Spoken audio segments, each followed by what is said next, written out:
I am racing through my life instead of actually living it. And that for me was just hitting rock bottom. We are screwed up as a generation, I feel. Our generation? Or the whole world? I think we as a generation, and the next generation that we train also is slightly more screwed up. Boredom feels like failure, when in fact, boredom is a superpower, right? Yeah. For kids and for grown-ups as well. The computers don't know the difference between falling and playing. It just knows falling and playing is the same thing. One thing the children come out of the womb not doing is rushing. They are masters. They are little Jedis of slowness.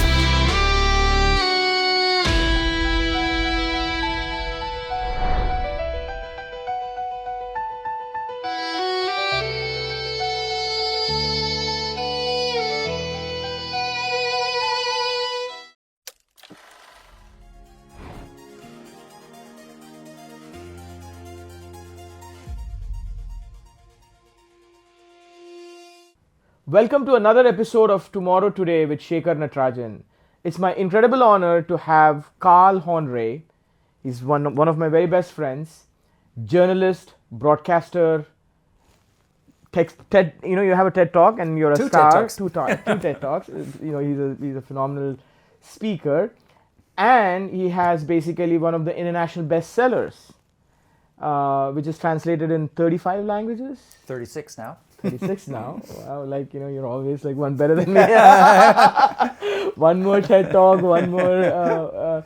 We're going to have a fascinating conversation because I believe that pausing, reflecting, and being slower is a virtue, and it's not, some sort of a weakness, and most people consider that as a weakness, but I see that as a symbol of strength.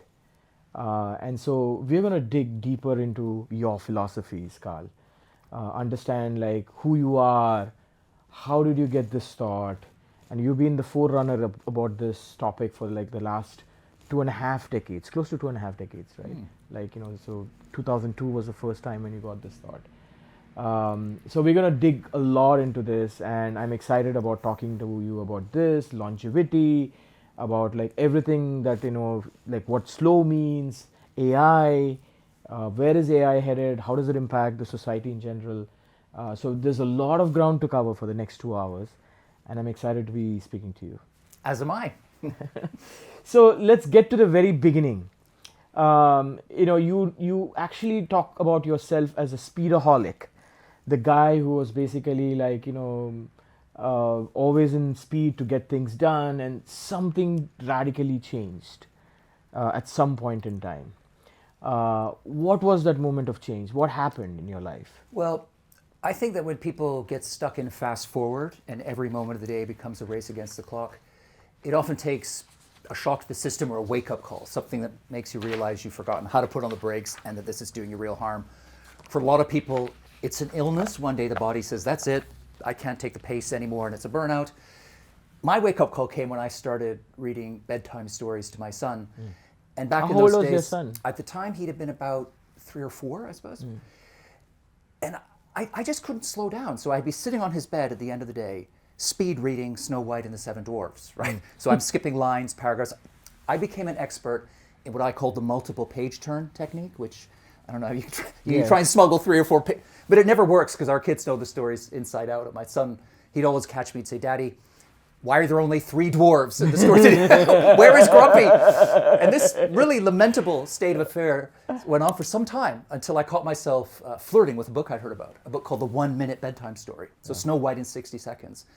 And when I heard about this book, my first thought was, hallelujah, I need that book now from Amazon drone delivery. But thankfully, second thought came washing over, and it was light bulb over the head moment, real searing epiphany. I thought, this is crazy. I am racing through my life instead of actually living it. And that for me was just hitting rock bottom. And I realized then that I needed to slow down. I needed to reconnect with my inner tortoise. What was your age then at that time when you had this epiphany? Like I'd be probably about 34. 34. But 34 years prior to that, or 33 years prior to that moment, right? So you were born in Scotland, raised in Edmonton, Raised in Canada, yeah. Canada, Edmonton.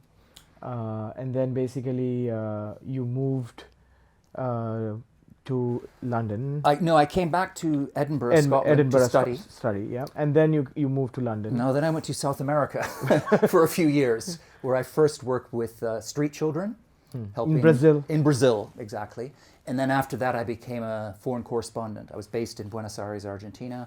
I covered South America for The Economist, the Miami Herald, The Observer, lots of publications, and traveled around. And then I came to London probably around the age, I guess, 96, so I guess I'd be 28. 28. So during that time of going through so many different cultures and so many different experiences that you had, be it like being born in Scotland and going to Canada. Canada is I feel like it's a slower country than United States is. Yeah, very much is. It's a fair judgment. And then basically coming back to Scotland and then going back to Brazil, and then playing with the kids on the street with Brazil, and kind of looking at the contrast of what do they have in life and what do they not have in life, and and why as we humans are basically always trying to race against the time, and these guys are deprived, and these guys are they're time deprived, right? But we basically deprive ourselves of time because we want to be in a hurry. So all of those experiences cumulatively, were you purposefully going faster and then you had to slow down, or what happened? How? Because the way you talk even fast. I am a naturally fast person. This is the thing, right? I think the world is made up of natural hares and natural tortoises. Yes. And I'm definitely a natural type A personality. But I'm living, or was living, we are all living in a type A world, which places speed, busyness, distraction, juggling 5 things at the same time on a pedestal. So it was easy for me to come up through my childhood and segue seamlessly into a world of speed, because that was my natural inclination anyway. I took on a job, journalism, foreign correspondent, which is all about deadlines. It's all about getting the piece out quickly and so on. Yeah. So it just became a kind of self-fulfilling loop. As I became a faster person, things got faster and faster.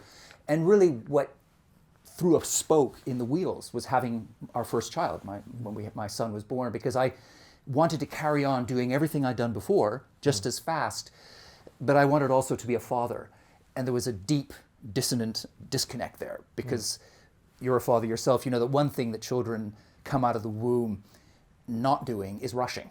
Yeah, I mean, children, if you're going to be a proper parent, you have to slow down. I mean, children don't understand time. They don't understand clocks and deadlines when they come out into the world. They are masters. They are little Jedis of slowness. They understand the power of being in the moment.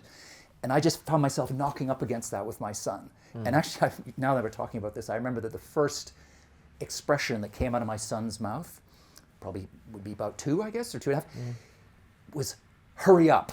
And I remember thinking, it was one of those moments I remember thinking, oh my dear, God, right, this is my replica. yeah, this is what I am passing on to the next generation. Is this the legacy I want to bequeath? Yeah. And that wasn't enough to stop me going through life in Roadrunner mode.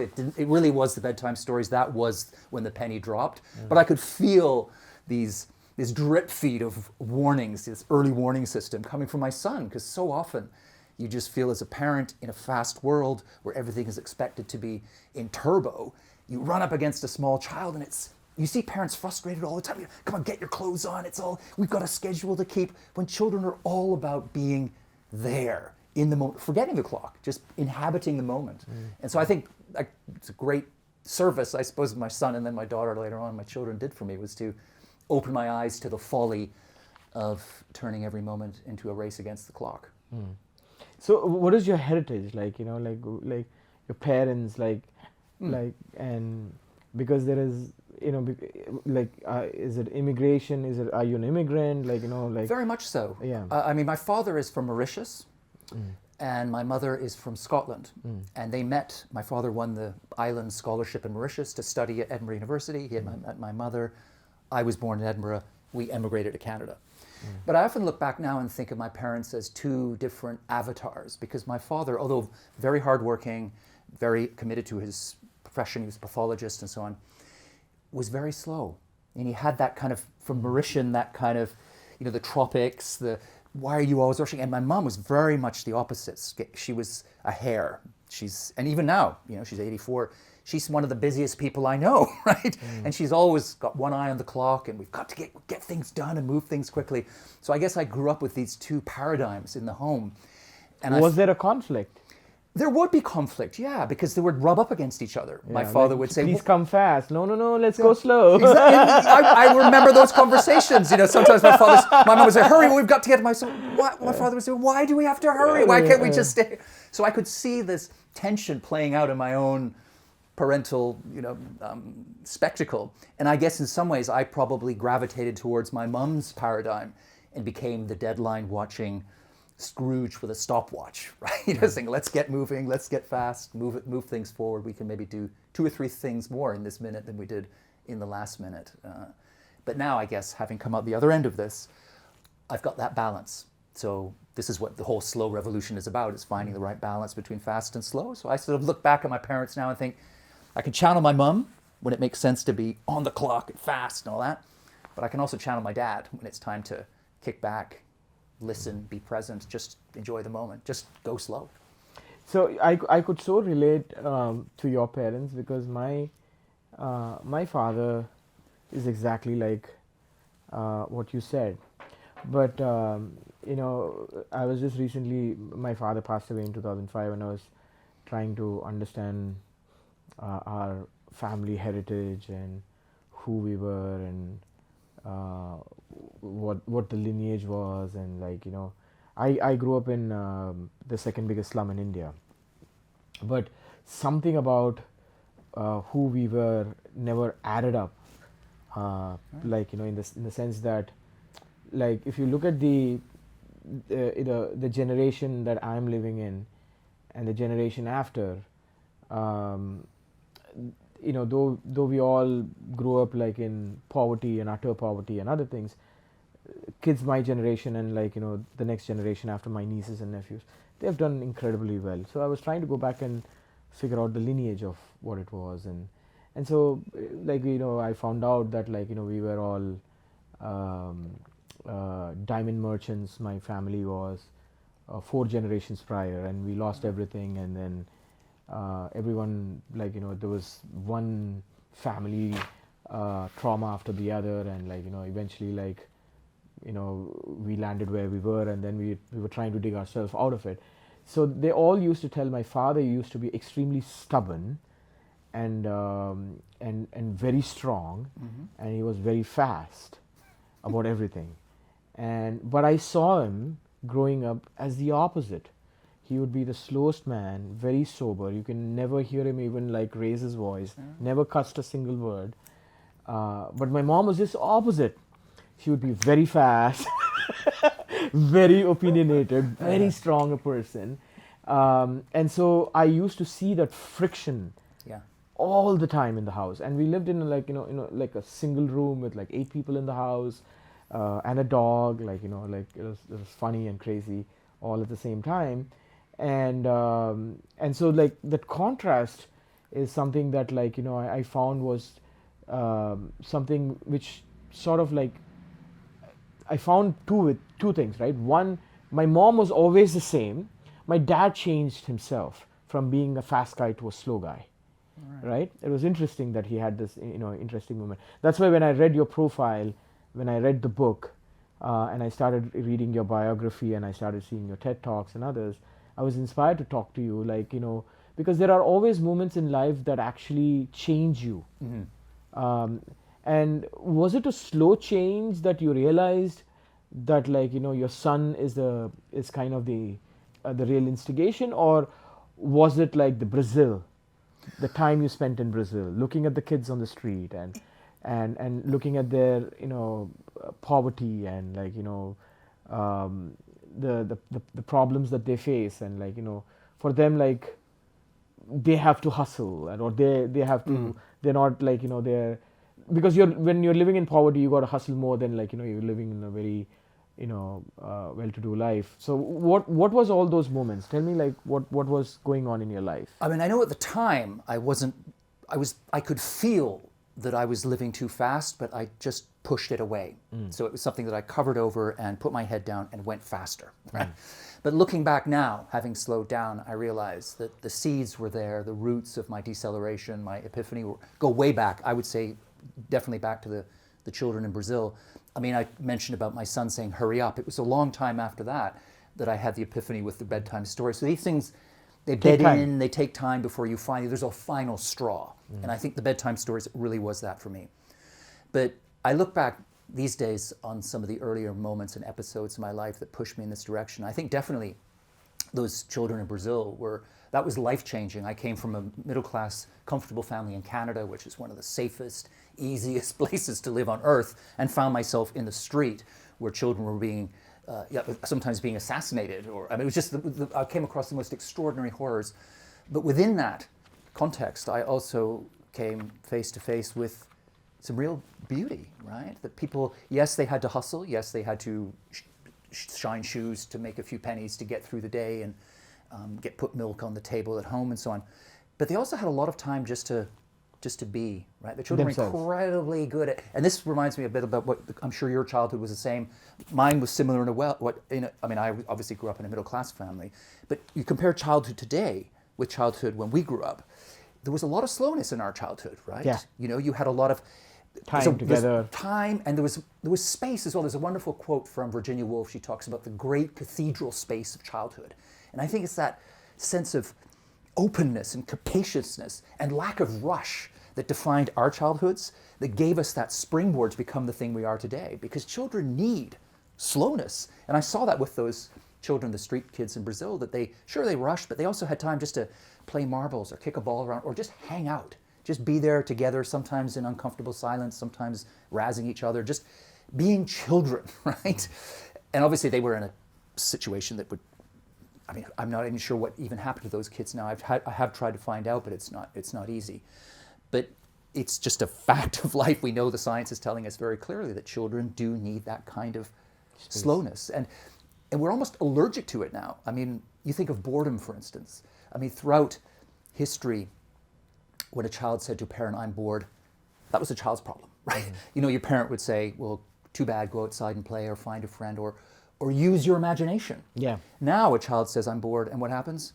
Parent freaks out. You think, oh no, my kid's bored, I'm failing as a parent. Where's the iPad? Maybe we need another extracurricular activity in the schedule. No, what you need in that moment is to back off, slow down, and let the boredom happen. Because it is precisely in those moments of unstructured time, of not knowing what's coming next, moments free of test targets and timetables, moments of boredom that children learn how to think, create, use their imagination, regulate their emotions, and get along with their peers. It's when they learn how to look into themselves and work out who they are rather than what everybody else wants them to be.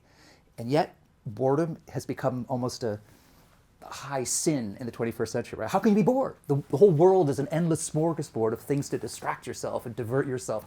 Boredom feels like failure, when in fact, boredom is a superpower, right? Yeah. For kids and for grown-ups as well. I mean, the science is the same for us as adults. We need those moments of slight restlessness, not quite sure what's coming next, a bit, because that gets you going. That fires up the creative juices, and that's when you come up with those breakthrough ideas and you join the dots and you get good stuff done in the world. So, you were in the 80s, late 80s, like early 90s when you were in Brazil. Yes, exactly. So, was it the time like when like televisions and other things were more prevalent, or was just coming up? Like there was a lot of television. Yes, there was a lot of television. Televisions everywhere, in every cafe there were TVs everywhere. Everywhere. Yeah. Because I remember, like, you know, like we 1984, like, you know, like India had Asian Games, and like, you know, it was held in India, and everyone had a TV and we didn't have TV, so we used to go like sneak into people's house to just watch TV, and like it was funny, like, you know, it's all those, you know, extraordinary moments in life, but like we had so much time, to your point, right? Yeah. So my father would have a ritual. He would actually every 3 months, he would actually take us to a movie, a restaurant, and then basically like we would go, all of us would go for first the restaurant, walk actually literally 40 minutes. We would all get hungry, so we would eat. And then we would watch like a midnight movie, and then we would all come back together, all the 8 of us. And so those moments actually was so beautiful.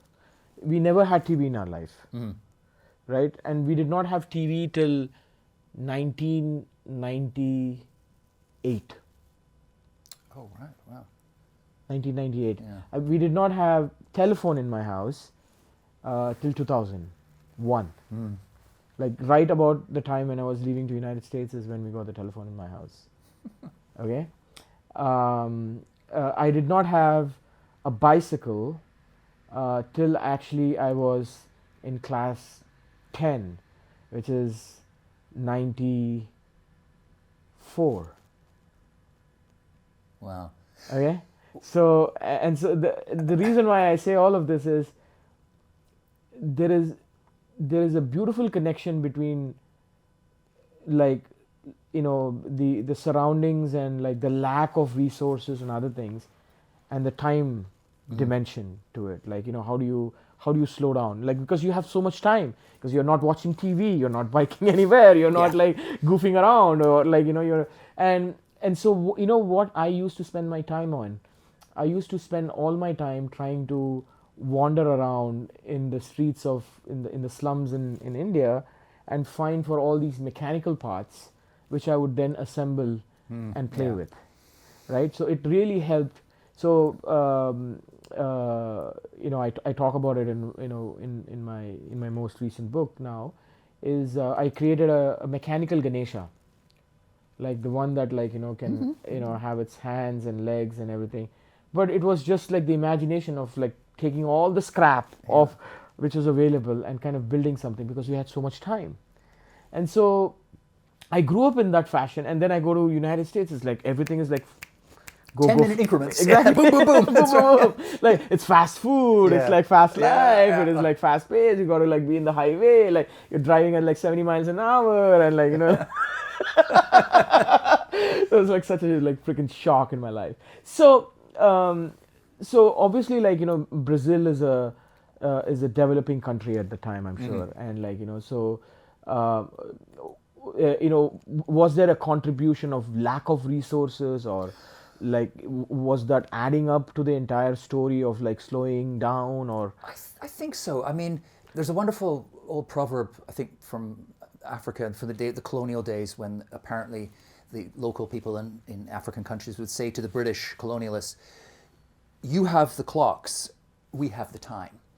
And I think that kind of gets at what you're pointing towards there, that sort of you take away the whole superstructure of consumerism, consumption, stuff, screens, all that stuff, you pull that away and you free up time. I mean, you look at any country in the world now, and the average citizen is probably pouring, depends, between 4 and 6 and 7 hours a day down the rabbit hole called social media. Yeah. And then turning around and saying, I got no time. And you think, there is a connection between these two data points, right? So going back to Brazil in those days, that was something that I noticed very much, that sure, people were scrabbling around to make ends meet and put food on the table and get through the day, but they also had a lot of time, right? They had a lot of time just to be, and there was a lot of good slow, because there's bad slow too, right? This is the whole point of the slow culture quake. It's not about doing everything slowly. And the Brazilians also in those countries, I tend to find, particularly in sort of Latin countries, that the family is very central to people's lives, as opposed to maybe Northern Europe and North America, where it's a bit more individualistic. People tend to live alone more, there's less contact with the family. And what is the family if not a great, enormous break? It's based on social relationships, and they cannot be sped up. And so the family kind of anchors you, it slows you down, sometimes in a frustrating way, but very often in a good way. And I noticed that really early on in my time, obviously in Brazil and then Argentina and all around South America, is how important the family was to people. And how I'm sure you probably would say the same thing from your experience in India, that you've got a big family as well that just kind of, yes, sometimes you feel held back by it and you chafe against it, but much of the time it's the opposite. You think you feel held. right? It helps you slow down. It helps you focus on what really matters. Yeah, we used to like really crave for the very absolutely very small movements that we had in life, like whether like going out with my grandmother, being all excited about like getting the shirt for Diwali. Yeah. All of us would have it's this comical we would go to a store. We would go to a garment store, get the piece of cloth, and then they would stitch it, I have two siblings, both elder to me, and all of us used to wear the same clothes, identical. We all used to look like clowns in India. A little team. Yeah. A little team, right? The Natarajan team. But those small moments actually mattered a lot. The interesting question I have for you is slowness a cultural thing? Do certain cultures behave slower than other cultures do? That's a question that I grappled with at the beginning of my whole journey into slow in my research. And I think I thought I would find one or two cultures that I could put at the top of the league table and say, here are the two societies we should all look to as the examples we should all follow. And I didn't find that. I found that most cultures, modern cultures, okay, if you go to traditional cultures across the world, they are very much anchored in slower, deeper, more human, more natural rhythms. But the rest of the world, who's plugged into the global economy and technology and all of that, which is much of the planet these days, feels to me most of those cultures feel like a mixed bag or a curate's egg. So if you think of Italy, for instance, home of slow food, the slow food movement, which of course has gone on to spread around the world. We know the Italians are incredibly good at the art of slowing down, breaking bread together around the table. Right? They are possibly the world champions of that. But if you have ever driven on an Italian highway, you know that the Italians are also infected by the virus of hurry as well, right? So you get this mixed picture in different cultures, right? So my advice... Is it situational, you think? Yeah, I think it is. I mean, some cultures are more tilted. You mentioned at the beginning of our conversation the United States, comparing it to Canada. I think the United States is culturally more oriented towards speed. It's a restless, frontier, constantly self-rediscovering culture. And that runs deeper, I think, in the psychological reservoir in the US maybe even than it does in Canada. And that sort of seems to feed into a sort of turbo approach to everything. But at the same time, you can find all kinds of slow rituals in the United States. The United States is much more religious, say, than, say, Europe. And there's a lot of, I'm always struck when I go to the United States, how many people I meet go to church, go regularly to church. And most of their Sunday, or much of their Sunday, is church. And that's all about rituals and human connection. That's slow in action, right? You don't find much of that in Scandinavia, where we're often holding the Nordics up as great avatars of slow because they've got, in many ways, a healthier work-life balance and all that stuff. But they're also very atomized, and they have higher rates of people living alone in accommodation. And they don't go to church much. They don't have so much of that shared human slow activity together. So it is always a mixed picture. Have you compared not cultures, but like maybe are tribal people more slower than like people who are they're not tribal in nature, in the sense people, let's say you go to like India and Jharkhand, right? I'm just making things up right now. Tribal people, they tend to have a slower pace because they're detached from the society. Right. Is slowness attributed more to like detachment or lack of resources or lack of connection? Or I mean, it's connected in many ways with all of those things. I mean, it's an interesting idea, this of the tribal. I think one of the drivers of slow is human connection, right? I mean, this is something that when people find themselves... When do you connect as a human? When do I connect as a human? Yeah, when you're disconnected from everything else. Yeah, exactly, yeah. But when you can... When you slow down. But yes, and if you you could be materially connected to other things, so you don't find the connection with the human, the time for the connection to the human. So some of these tribal people, they're not connected to anything else, of material nature. Right. So they try to basically, hence my question. I think I see what you mean. Yeah. Yeah.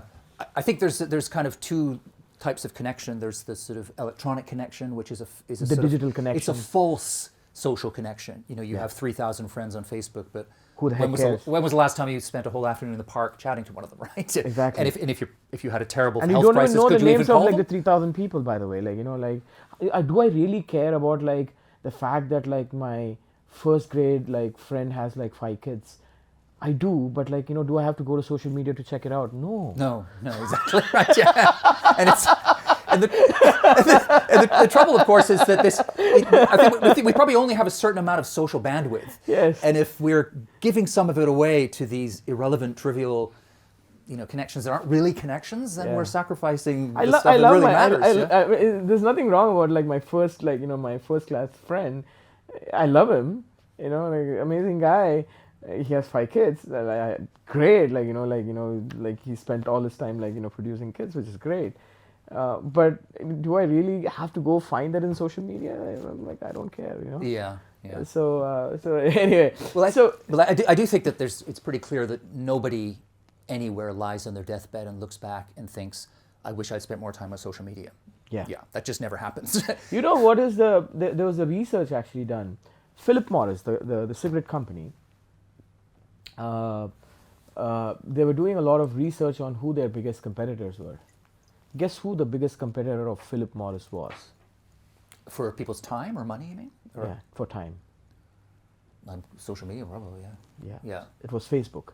Was right? Because people were spending more time on Facebook and not smoking as much. So now I've got to feel good about Facebook. Yeah. Things are never black and white. It's never binary. Right?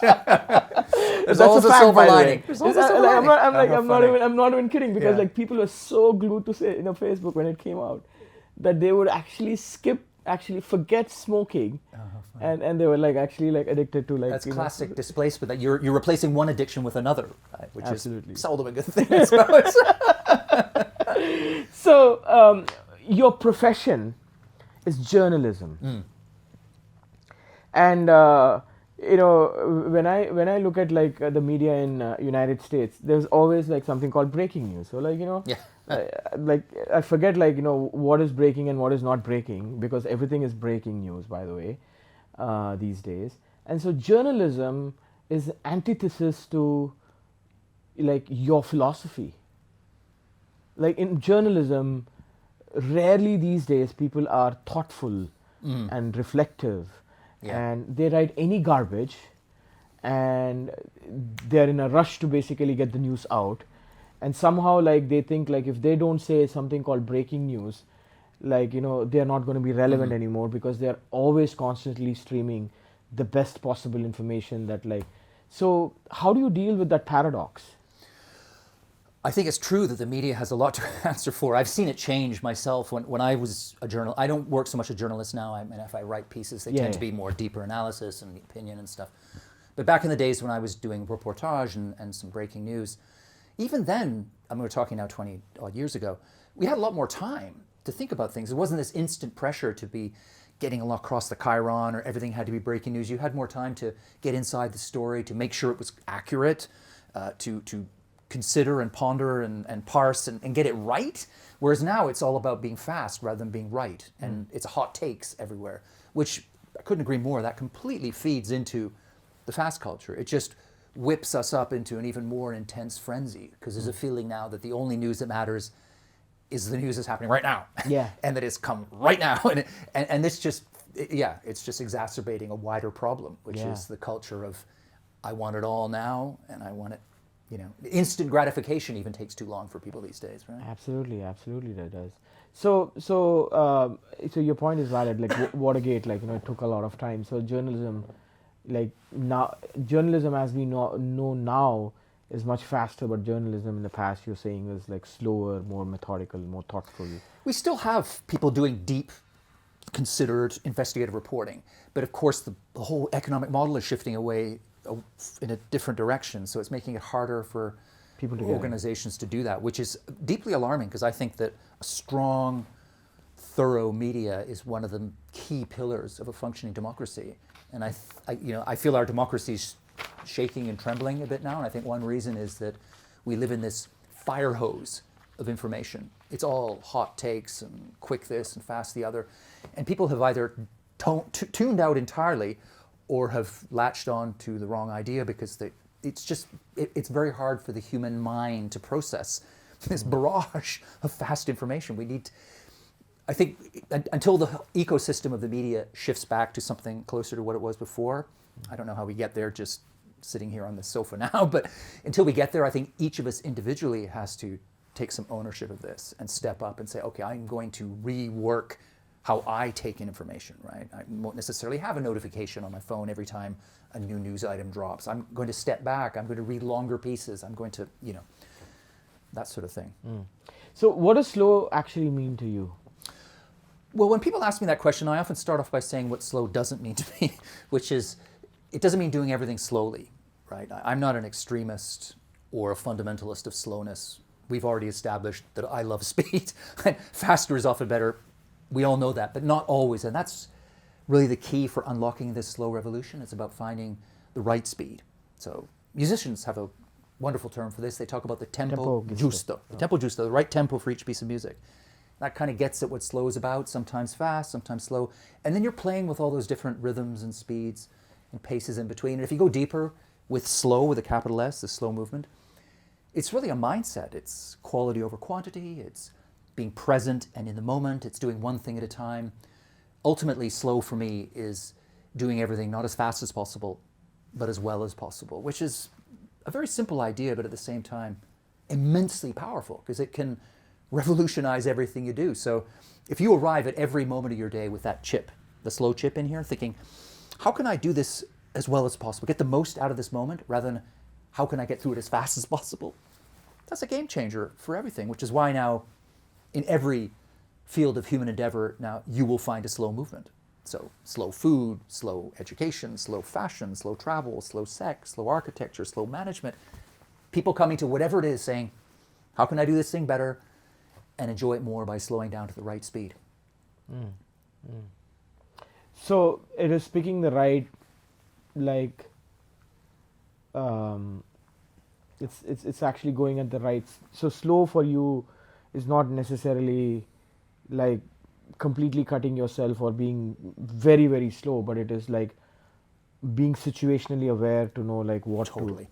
Okay. I'm a big sports guy. I play a lot of sports, and what you notice of the greatest athletes, the greatest sports stars, is that they are masters of this slow philosophy of choosing the right pace. So if you think of, say, football, Lionel Messi, or ice hockey, I'm Canadian, right? Connor McDavid, LeBron James, right, in basketball, what is it that they all have in common? They know exactly when to slow the game down and then when to speed it up. And they're constantly playing with tempo, controlling the tempo of the game. And the thing that all these top stars have in common is that they never seem to be in a rush. Right? Even if the game is moving at a superhuman pace, the top players always seem to find a little pocket of time, a little pocket of space when they can slow it down and then go right in there for the jugular. And I think that's a good metaphor for the rest of us, is choosing when to enter into that dance between, now this is a moment to speed up, and now I'm going to slow things down. I'm just going to get a bit more fluid here. Find the right human groove so that I can do this thing better and enjoy it more. Mm-hmm. So, but that philosophy could be empowering for you and frustrating for others around you, right? Yes. So let's say I'm working in a company, and I like to do things slow, but like your boss wants it fast. So how do you manage that conflict of slow and fast? Well, this is something that comes up all the time, right? I always say to people, you cannot arrive one day and declare unilateral slowness, right? That's not going to work. No man is an island, no woman is an island. We are all so interconnected now. So you're going to be, if you're a cog in a wheel and you suddenly change, it's not going to work. So it has to be about explaining, dialogue, explaining to people, finding the balance between other people's pace. So I'm not a utopian. I don't think that everybody will get to a point where everybody can do every single moment at exactly the right pace for them. We're too interconnected for that, right? There's too much, bumping up against each other. So it's a very big part of slow, I think, is explaining to other people why you want to slow down, getting the conversation going. Perhaps that person who was going fast out of default, and they hear you want to slow down, so maybe they slow a bit, and just trying to juggle and find the right balance within organizations, teams, families, any context where other people are knocking up against each other, because we all have our own personal internal metronome, right? So what's fast for me could well be slow for you. What's perfect for that person might be just a bit too fast, you know. So it's also about looking out of our own selves and thinking, how can we meld and marry together all these different paces? So together we're like a symphony, right? You know, sometimes we are a little jarring, but then we work out how it all fits together and we produce beautiful music together. Yeah, that happens with a lot of practice. Like you build an orchestra because you exactly know how the guy next to you is going to play and when he needs to play. And that there is this amazing harmony and synchrony that happens. And that doesn't happen the first day those musicians sit exactly, side by side. Exactly. There's a long, slow process it's of a rehearsal. long, slow process actually before you get there. But I'm particularly going back. My team would always say that I'm though I speak slow, I'm the opposite. I'm the fast guy. Mm-hmm. Okay, like I want everything yesterday or everything like 2 days ago. And so what tends to happen is it creates like incredible amount of friction of characters and personalities and expectations and sometimes like power overrules what you call the right thing to do, right? Because sometimes it's just the hierarchy of it, right? Like I want something fast. I know you're slow, but I don't care that you're slow.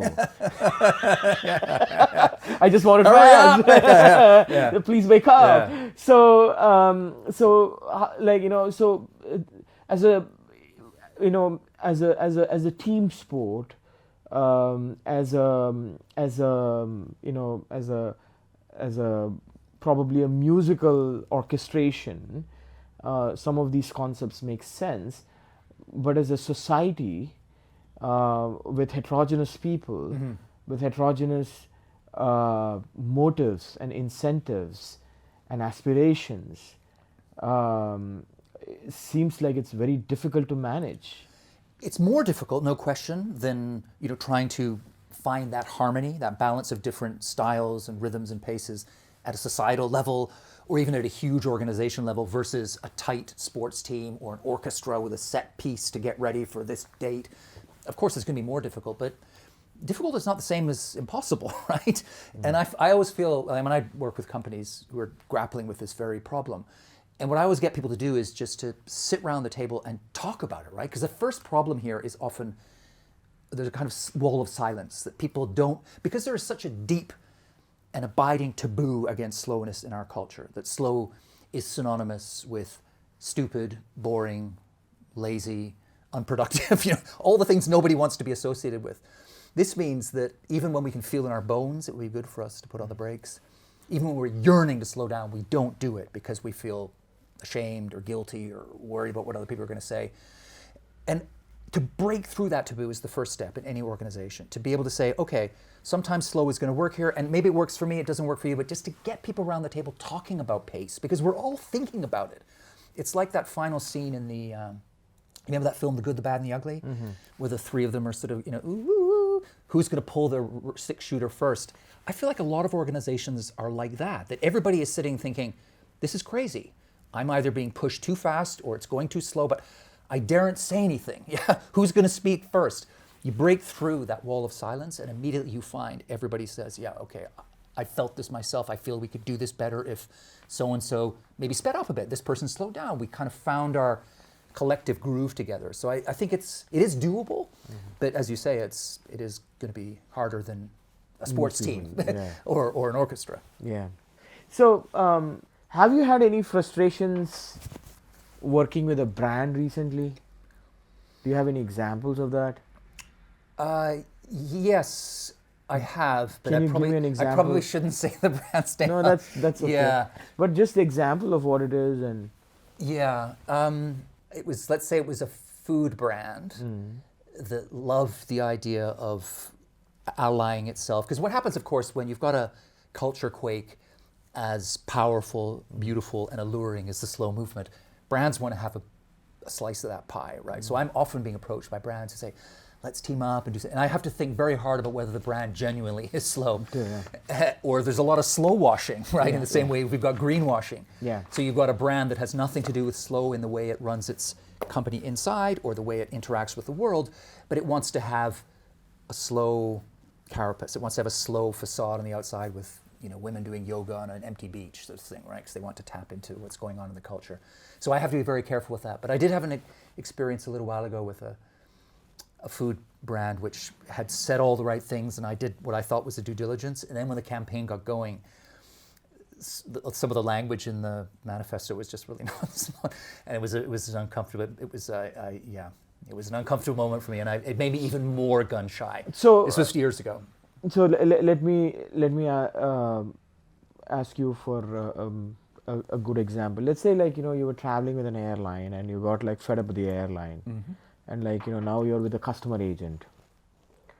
In that case, would you like a slow response or would you like a fast response? I would like the best response. So you would wait on the call for how long before you want to get the response?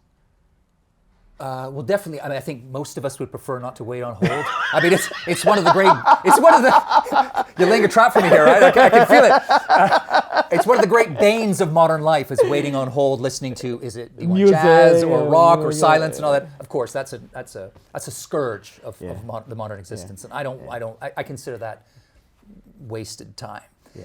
But by the same token, if the agent needs or the system needs 5 minutes to get their ducks in a row to give me the best answer, I guess I'm prepared to wait 5 minutes. Right? But would you be okay if they said wait for 5 minutes because it's going to take me 5 minutes to get the answer before I could would that resolve your frustration, or would it would you still be expecting a faster answer? No, I think it would. In fact, that's a good idea for customer service centers, right? Is to explain, not only say the usual flim-flam about how we're receiving a higher than expected call volume, and they never explain why. If they said at this very moment, or give it some reason why, or we're actually needing a bit more time to, maybe that would ease some of the rage, the phone rage that people feel. But certainly there are times when we want a fast response, right? So if you're having dinner with a friend and that person starts choking on a morsel of food, you don't call for a herbalist, right? You get up and administer the Heimlich maneuver, a fast response, and you save the person's life. So, of course, there are times when fast is the best answer. It's just the slow movement tells us that that's not always the case, right? The reason why I bring that up is because, I go back to my own personal experiences, and I don't know if, you feel the same way. See, when you're thinking about creative things, and we're trying to solve something really hard, slow is better. Yeah. Right? Slow is always better because it's like what is happening with all these reasoning models and AI models today. It's in a hurry to give you the answers. It sounds so confident that it is giving the right answer, but it is absolutely giving you garbage answer. Yes. It's like telling a kid, right? I'm going to give you the most complicated question, math question, and I got you have only 5 seconds to give me the answer. So what does a kid do? He just simply writes some gibberish and gives it to you. Yeah. But if you said, take your time, think about it, come back whenever you have the answer, not unlimited time, time box it, and say just think about possibly how to solve it. You'd be surprised how many times they come up with extraordinary answers, right? So I feel like there are tribes first. You got to create a tribe, like a slow tribe, like a fast tribe, and a medium slouch tribe or whatever it is. A third way tribe. Yeah, exactly. And then you should point them in the right problem set. Customer service is a great example, right? No one wants to stand and waste their time because they're already frustrated. Yeah. right? Like you're just adding to the irritation of the frustration by asking to stay longer. Like slow doesn't necessarily feel right to be the response. Yeah. You can explain yourself, but you're still like frustrated, and you want to be choking the other guy out of their life because like you feel like you've been let down already. That's why you got on the call. But if it's a creative problem solving, then you give the time and you form the tribe around something like that. That I seem like I really love that concept for myself. Then you take it back to like your house. Well, you don't apply that tribal thought during dinner times, right? Dinner times is when you want to slow down. You want to have a time to like talk about like what is going. But like would you try to do that like when you're on the phone call, like trying to do something fast, right? Like so. Yeah. So it's really like being situationally aware, Completely. contextually aware.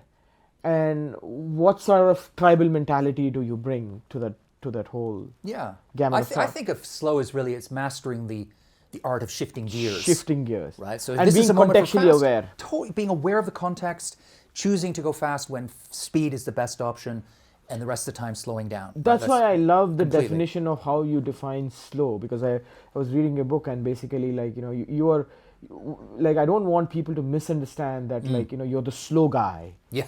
You're anything but a slow guy because of the way you talk. You can tell by sitting with me that I'm not all about doing things slowly. Right? Exactly. Yeah, like yeah. so, I like, love speed. Right? You love speed, but it's like I want everyone to know that what you're talking about is the awareness, and basically being thoughtful and being like discerning of when to apply slow.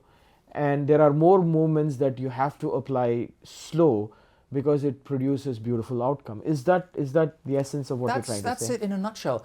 And also, it's good maybe at this point to underline the fact that this slow creed isn't just for your private life, right? This works everywhere. Magic at the workplace as well. In fact, the Economist magazine did a big survey a while ago looking at pace in the modern workplace.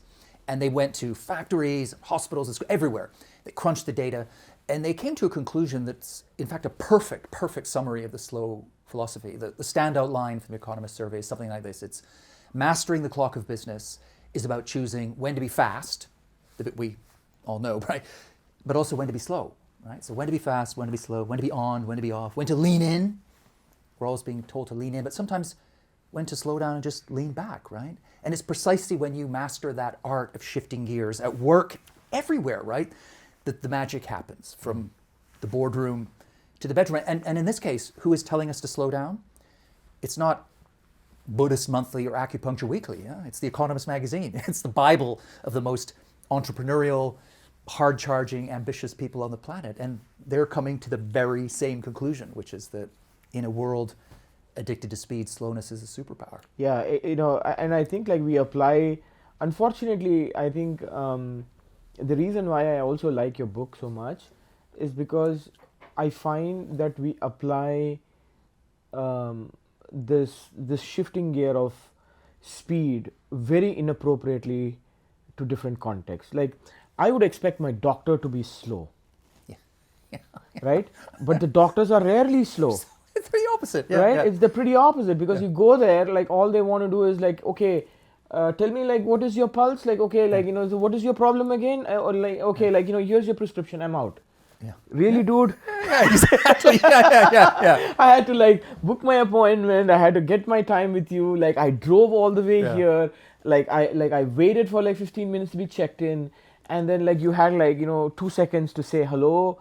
With one eye on the computer. With one eye on the computer, and the second eye basically you're nowhere, and then you're saying, here's your prescription, get the hell out. Right? So I think like, we tend to, I think like that is a very important thought, right? Like, how do we know all the different activities that go on in our life, right? Like, and what are the different types and shapes of work, and for each of those shapes and types of work, what is the gradient of time mean to each of these things? Yeah. Right. I think that's a beautiful a philosophy that you have captured in your book, which I give you like great kudos to. And so tell me this, the speed, right? How much of that is basically changed from the time you were born to the time today? Like, like the clock around us, not the clock that you want to run on, but the clock around us. Like, let's take the last 20 years. Has there been acceleration of restlessness, fast in the last 20 years, then the prior 20, then the prior 20, or like, is it like, what have you seen trend-wise? I think so. I mean, I put the first big burst of acceleration, I trace that back to the Industrial Revolution, right? In the 19th century, we created machines that allowed us to do things faster. That pushed into the whole culture of productivity and optimize, but in the last 20 years, goodness me, we've had a great leap forward in terms of speed, the arrival of social media, the immediacy of phones and screens and information everywhere all the time. And now AI is promising, you might even say threatening, to speed up everything even more. So I think the last 2 decades have been, looking back across the whole sweep of human history, it seemed to me 20 years ago we were already bumping up against the limits of what people on the planet could endure in terms of speed. We are already into the red zone now, which is why we see so many. What are the specific ingredients to that change? Like what would you pinpoint and say these are the things that actually cause the world to go faster? I think there's a kind of cocktail of factors.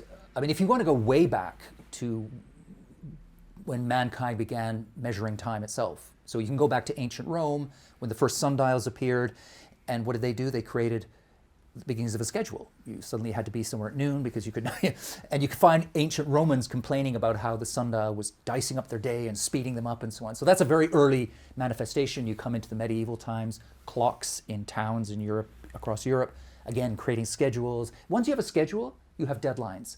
Once you have a deadline, you have speed, right? You have things getting faster. Then the industrial era, machines, things getting faster and faster. Out of the industrial boom of the 19th century, we created a whole culture of productivity and now more recently optimization. And it seeped out of the factories and got into every corner of our lives. So everything was about faster is better, convenience, just add water, 1 minute rice, 3-minute miracle shampoo. Oh, everything just became faster and faster. And then I think more recently with the information technology, that has taken the speed up into our heads now so that things are whirring around at an extraordinary, inhuman pace. Too much information for us to come in, and constantly the temptation. I mean, these systems are built to be addictive. We've seen this just recently, that court case in the United States, right? Saying that Meta and the big companies had been building their software tools to be addictive. And I think we have become, in a sense, addicted to speed now. Addicted physically, chemically, but also culturally, socially. Cognitively. And also sort of philosophically and metaphysically. I think one of the reasons that we find ourselves in roadrunner mode and filling our heads with distraction is speed becomes a form of denial. It's a way of running away from yourself. It's a way of avoiding those big, messy, deeper questions such as, who am I? What's my purpose here? Am I living the right life for me, or am I just in autopilot? And Socrates, 2,000 years ago, told us that the secret to a life worthy of the name was to live the examined life. It was to reckon with and wrestle with those big questions. But those are hard questions to confront, right? It's easier to wrestle with the small questions, such as, where are my keys? I have an 11 a.m. Zoom, right? It's much less frightening to go down that path. So I think for a lot of people, speed is a way, you're not running towards something, you're running away from something. And the thing you're running away from is yourself, which ultimately is a point, that's not a life worth living, right? Which is why I think when people have a burnout, they finally hit the wall and they're forced to slow down, that's when they go deep. They start to face those big questions that they've been pushing to one side and papering over for years of speed and busyness. So I think you put all that together, we've got technology, we've got the workplace demanding more and more output, we've got a culture of optimization, we have a culture of metrics as well. We're always people with wearables and everybody's measuring everything. And what happens when you have a number? You can speed it up, right? So that feeds into the whole general speed thing that's going on. And then I guess I'd overlay one other factor, which is consumerism, right? We live in a consumer culture where the whole world has become this endless smorgasbord of things to eat and consume and buy and collect and experience. And the natural human instinct, I mean, we are forged on the savannah in Africa in a place of scarcity. You put us into a place of abundance, we don't know how to stop, right? So that's one reason we've got this obesity epidemic, right? We've got all of these calories, these Krispy Kreme donuts in every corner. We don't know how to stop eating, right? The same thing happens with tech. We are programmed to get a thrill, adrenaline rush, to feel we want social connection. So you give us this verisimilitude, this kind of fake sort of social connection, which is social media, and we can't stop looking at it. We can't stop checking out the likes. We can't stop scrolling and doom scrolling endlessly. So anyway, that's a lot of factors in one, but I think what it boils down to is the A word, which is addiction. I do think we're genuinely addicted to speed now. So is there one significant character? I'm not talking about the ingredients as much now. You talked about all the ingredients, which is absolutely right. So is the enterprise the real reason, like the companies, the real reason why we see like running so fast? Because like everything that you mentioned, like I think about like my examples, right? Like, when you go to Amazon, no one cared basically like whether like product showed up 2 days later, 1 day later. Or all of a sudden like these guys like start like saying, I can get it to you within the same day. I can get it to you within the same hour. I can get it to you within like the next 2 days. And then I'm now conditioned to expect everyone around me to do the same thing as those guys did. Like that one irrational actor now causes all the other guys to go irrational because they think winning for that guy means the copy of that means I will also win. Yeah. Right. So one of the like everything that you talked about, social media is an enterprise, right? Or run by enterprises. Like fast consumerism, run by enterprises, right? And we are just the recipient. Like Uber, like I'll give you this example. Like, me and my wife, we used to go for our wedding anniversaries, and we always basically go to Napa, okay? And we would both of us don't drink, but like we just like the wine country and we just go. I love Napa. Yeah, just go around. A lot of good slow in Napa. Look at like all the mountains and all that stuff, and then basically we would take a taxi, and usually like when you order a taxi, the taxi shows up like 9, 10, 15 minutes later, and like we were just fine with it, right? And then like Uber shows up. Yes, right. Okay. So you click a Uber like, and the Uber like is there like in 2 minutes or 1 minute, right? And then one time we just order a Uber. The Uber like keeps like telling like it's showing up in the next minute. It's showing up in the next minute, and then 9 minutes goes by.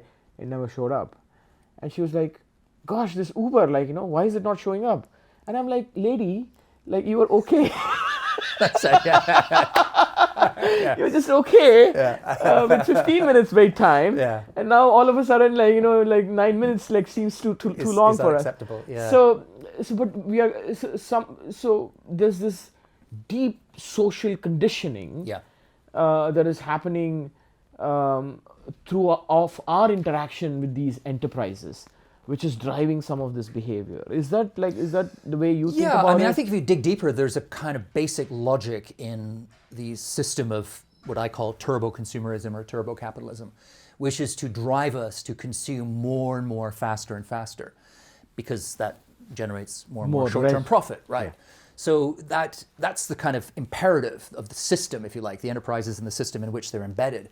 But then there's what happens to us as human beings, right? We live in a world of where we're constantly comparing ourselves to each other. That's a natural human instinct, right? For status reasons and for building communities. We want to know what other people are doing. But that you put that together with turbo-consumerism and turbo-capitalism and the performance aspect of social media, and you supercharge this phenomenon. You create a phenomenon of a world of soaring expectations. So sure, 15 minutes for a taxi was fine 5 years ago. Suddenly 10 minutes... People are complaining when it's 90 seconds late. Yeah. Right? I was on a website the other day which it didn't download instantly, but immediately a little apology popped up on the screen saying, "We're very sorry, this site may take up to 15 seconds to load." And I hadn't even finished reading that by the time it had basically loaded, but they felt that even 15 seconds was just too much in this context. And so I think there's this sort of arms race of speed. We get velocitized, there's a phrase, that you get faster and faster, and what seemed to you okay last week is now too slow, and then you want more speed and more speed and more speed. And where does that lead to? I mean, it leads to where we are now, which is a world where collectively we are more affluent than ever before. We have more stuff than ever before. Are we? Well, I suppose economically, like GDP and numbers, but are we richer in all the stuff that really matters, like human connection, happiness, health? I'm not so sure that we are. I think that we those things get sacrificed. Because I also believe that slow is a privilege to some and is a curse to many. And let me tell you why. Sure. So over the same 20 years, I know like a lot of people claim that like, you know, people have become independently wealthy and like there's more wealth created, and that's all garbage and bullshit. Mm-hmm. Like, you know, like the wealth is disproportionately increased for like a very few, and most of those people, other people that are there, like 99.9%, they live on credit cards and debt and more debt and more debt. So for them, like working 3 jobs, right, is a very important thing. So they don't think about slow. They want to hustle. They want to get 3 jobs. So that way they have enough. That way they could keep up with the inflation. So I feel like the consumerism of fast has also caused the cost to go up. And because the cost is going up, and because like the inequality has gone up, now I'm like forced to be fast. So we have created like the secondary effects of the consumerism to hit like people's psychology to look for faster, because now I like, you know, if I'm a soccer mom, not a soccer mom, if I'm like a single mom with like 3 jobs, can I afford to be slow in this case? I think everyone can afford to be slow, because how do you do? Because I think people because I think when you say how can people afford to be slow, or slow doesn't work in that context, I think it's often because people are thinking that slow means work less, earn less. That's one version of slow, but it's not the bigger version of slow. The bigger version of slow is what we've been talking about up until now, which is how do you go through each moment? Do you go through it trying to rush through it or cram it with more stuff, or do you say, okay, I'm going to find the right pace here, do this work assignment or have this work meeting or be with my child at the best way possible, and then move on to the next moment? But I don't have the means to do it. How do I reconcile that fact that I don't have the means to do it? But it depends. What are the means that you're lacking that are stopping you from doing? If it's stopping you from buying a new iPhone, or if it's stopping you from putting food on the table? No, like it's just like basic requirements. Like I know so many people who are single mom, and they have to work extremely hard to send their kid to school, and they have to work 3 jobs because like, you know, they simply cannot get like one job. In that case, like, you know, slow seems to be a privilege. For someone in those circumstances, slow is harder to put into practice. There's no question. How many of those are there in the world? That's a tough one, because it's such a mixed bag, right? So you're describing somebody who probably is in the United States, yeah? No, I'm generally in the world. Yeah, like, but if you go to places like Brazil, right, where people are living in poverty, they don't have, there's less pressure to have stuff. Right? So that they may be earning very little and just making ends meet and so on, but they actually have quite a lot of time, right? Just to, in the same way as in your childhood, right? You know, just being and doing, right? Just hanging out, because there's nothing else to do, and they haven't got money to go spend on things. But at that time, things used to be cheaper too. Yeah, I mean, I'm certainly not arguing that we're in a good place economically. I think there's the economic inequality is gruesome, and is definitely driving people to feel that they've got to go faster. I would argue that they don't. That's not always the conclusion one should draw from economic inequality. Sometimes your best bet when you're struggling to make ends meet is not to go faster. Sometimes it might be to slow things down, to have a think about how you're going to do this differently. And so it's. I feel it's a more complicated picture than saying there's poverty drives people to be fast, because I think there are many different nuances to play with there. To play with that. Yeah. Got it. So now let's talk about, we are screwed up as a generation, I feel. Our generation or yeah, the whole yeah, world? like, I think we as a generation, and the next generation that we train also is slightly more screwed up. Because to your point, parenting, right? Yeah. Every time my son cries, my wife is incredible mom. She's probably the best mom this guy will ever have in his whole life and many lives thereafter, right? She's extremely caring. And so she puts up with everything, and she knows exactly how to handle him. And when he's with me and she's not around, and when he starts crying, I don't know what to do, so I just give him my phone because I got other things to do. Yeah. So parenting is a very critical factor to creating a more thoughtful society in the future. So tell me about how you think about the slow movement as it applies to hyper parenting. Yeah. Well, I think we've wound ourselves up into a kind of crazy moment now with parenting, where for a lot of parents, being a parent has become a cross between a competitive sport and product development. So it's this kind of constant rush, it's busy schedules, it's cramming all those little quiet, what would have been quiet interstitial moments for boredom and play and discovery with screens. So kids come out of the womb and they just hit the ground running, right? So the Baby Einstein DVDs, baby sign language classes, baby goes pro sports clinics, Mandarin lessons in the Moses basket, and then sort of endless extracurriculars and schedules that would give a CEO heartburn, which doesn't work because, as we talked about earlier, children need slowness, right? That's how they learn how to think, how to work out who they are, how to regulate their emotions, all the good stuff. The trouble, of course, is that for a lot of parenting, especially in the I think this started in the middle classes, but it has kind of trickled out across the whole society. There's this feeling that somehow if you ease off, that your child's going to fall behind. Yeah. This is the palpitating fear just below the surface, is that, okay, I love the idea of slow. A lot of parents will remember their own slow childhoods and think, looking back, well, that was luminous. I think of all the meaning and joy and discovery and adventure. But then they look around and think, look at the Joneses. They are very busy and they're very fast. We've got to keep up with them. And so we end up in this weird sort of parental arms race, which is doing so much harm, I think, to our kids, because kids actually need to put on the brakes, right? They need to get bored. They need all that sort of stuff that has been the defining hallmark of childhood since the beginning of time until really the last probably 20, 25 years. How do you teach all parents to think alike?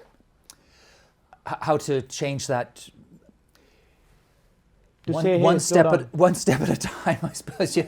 I mean, I personally do it by giving, I do talks and workshops in schools for parents all over the world. But I think I always recommend to parents to find you use that lovely word tribe, to find your own tribe.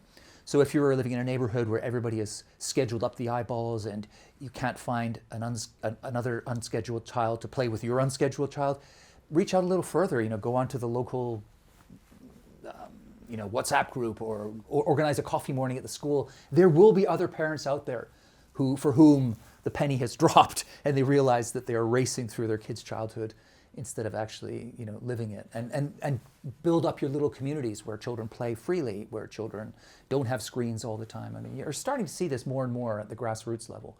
Parents pushing back. And the flip side of this actually is that young people themselves are starting to say enough, right? And this is something I've noticed in my whole 20-year journey as this kind of pioneer of the slow movement. When I first planted the flag and floated the idea, it felt to me like a lot of the energy for slow was coming from people in the 30s, late 30s, 40s, that kind of thing. Now it's very much driven by young people. It's 20-somethings and it's people in their teens. I'll give you a couple of examples. There's a wonderful new social ritual. I don't know if you've heard of it, called stacking. Have you heard of this? It's when young people go out together to have a coffee, right? They all sit around the table. They pile up their phones in the stack in the middle. And whoever reaches for the phone first to check Snapchat or Instagram pays the bill for everybody at the table, right? So it's just a fun way of saying, we have this moment here together now. we're never going to have this moment again. Why ruin it by trying to be in several other moments at the same time? And stacking is a ritual that has been invented not by baby boomers or people of Gen X who grew up without screens. It's by the digital natives who are coming to the same conclusion, which is we want fast, we want slow. Sometimes we want the speed of the screen and social media, but other times we want to just close out that sound and fury and be here now with you, with the people who matter to us, right? Mm-hmm. And we're speaking in London right now. I live in England, and there's a big book chain called Waterstones. Do you know it? Mm-hmm. They're all right? All over. They are currently opening 10 new branches a year in the UK. I was listening to an interview the other day with the CEO, and he was asked why, what's going on? Surely reading is a dying art. And he said, we're opening these new branches because young adults are rediscovering the joy of reading books. Yeah. Again, something that possibly a decade ago would have seemed unthinkable. We were told reading's too slow. Kids they're getting back into reading, and there's a whole phenomenon now of what do they call it, grandma core? You know, where young people are doing crafts and knitting and vinyl records and all that kind of tactile, slow stuff. You know, this is what we need as human beings. And I feel optimistic, right? I look around, I see young people leading these slow movements because they're the future, right? I think the world always goes in cycles. Like, you know, like if you've seen what used to be fashion in 1980s is now a fashion. Yeah. Right? Like, you know, like dress wise and like, you know, like the way you like as an example, people used to wear monochromatic suits, right? Or bell bottoms. Yeah, exactly. Yeah. And now it's back in trend. Yeah. And like the glasses, like the big, you know, thick frames and other things now back in trend. And like you're absolutely right. I think kids like, you know, age 15, 16, 17, 18 now, they are really moving towards a slow generation. Oh, they are, yeah. You know, I used to work for American Eagle and Outfitters, which makes like, you know, amazing garments. And we used to, our head creative director, like, you know, her name is Jen Foyle. She had this amazing concept. It's called Offline, this brand. And so what you do is basically you don't take any cell phones. You just like go digitally, like without any digital equipment. Everything is switched off. You walk into a store and the store experience is like super beautiful. You just experience the store. You don't want to be like you don't want to have anything distracting you. Yeah. So she has another band called Unsubscribed, which is like, you know, it's a stored model. And she used to tell like her daughter was a great fan, and the daughter was like 14, 15 years old, and she used to be like a big fan of like slow fashion. Coming to fashion, right? Like, you know, you see all this like Sheins of the world and others.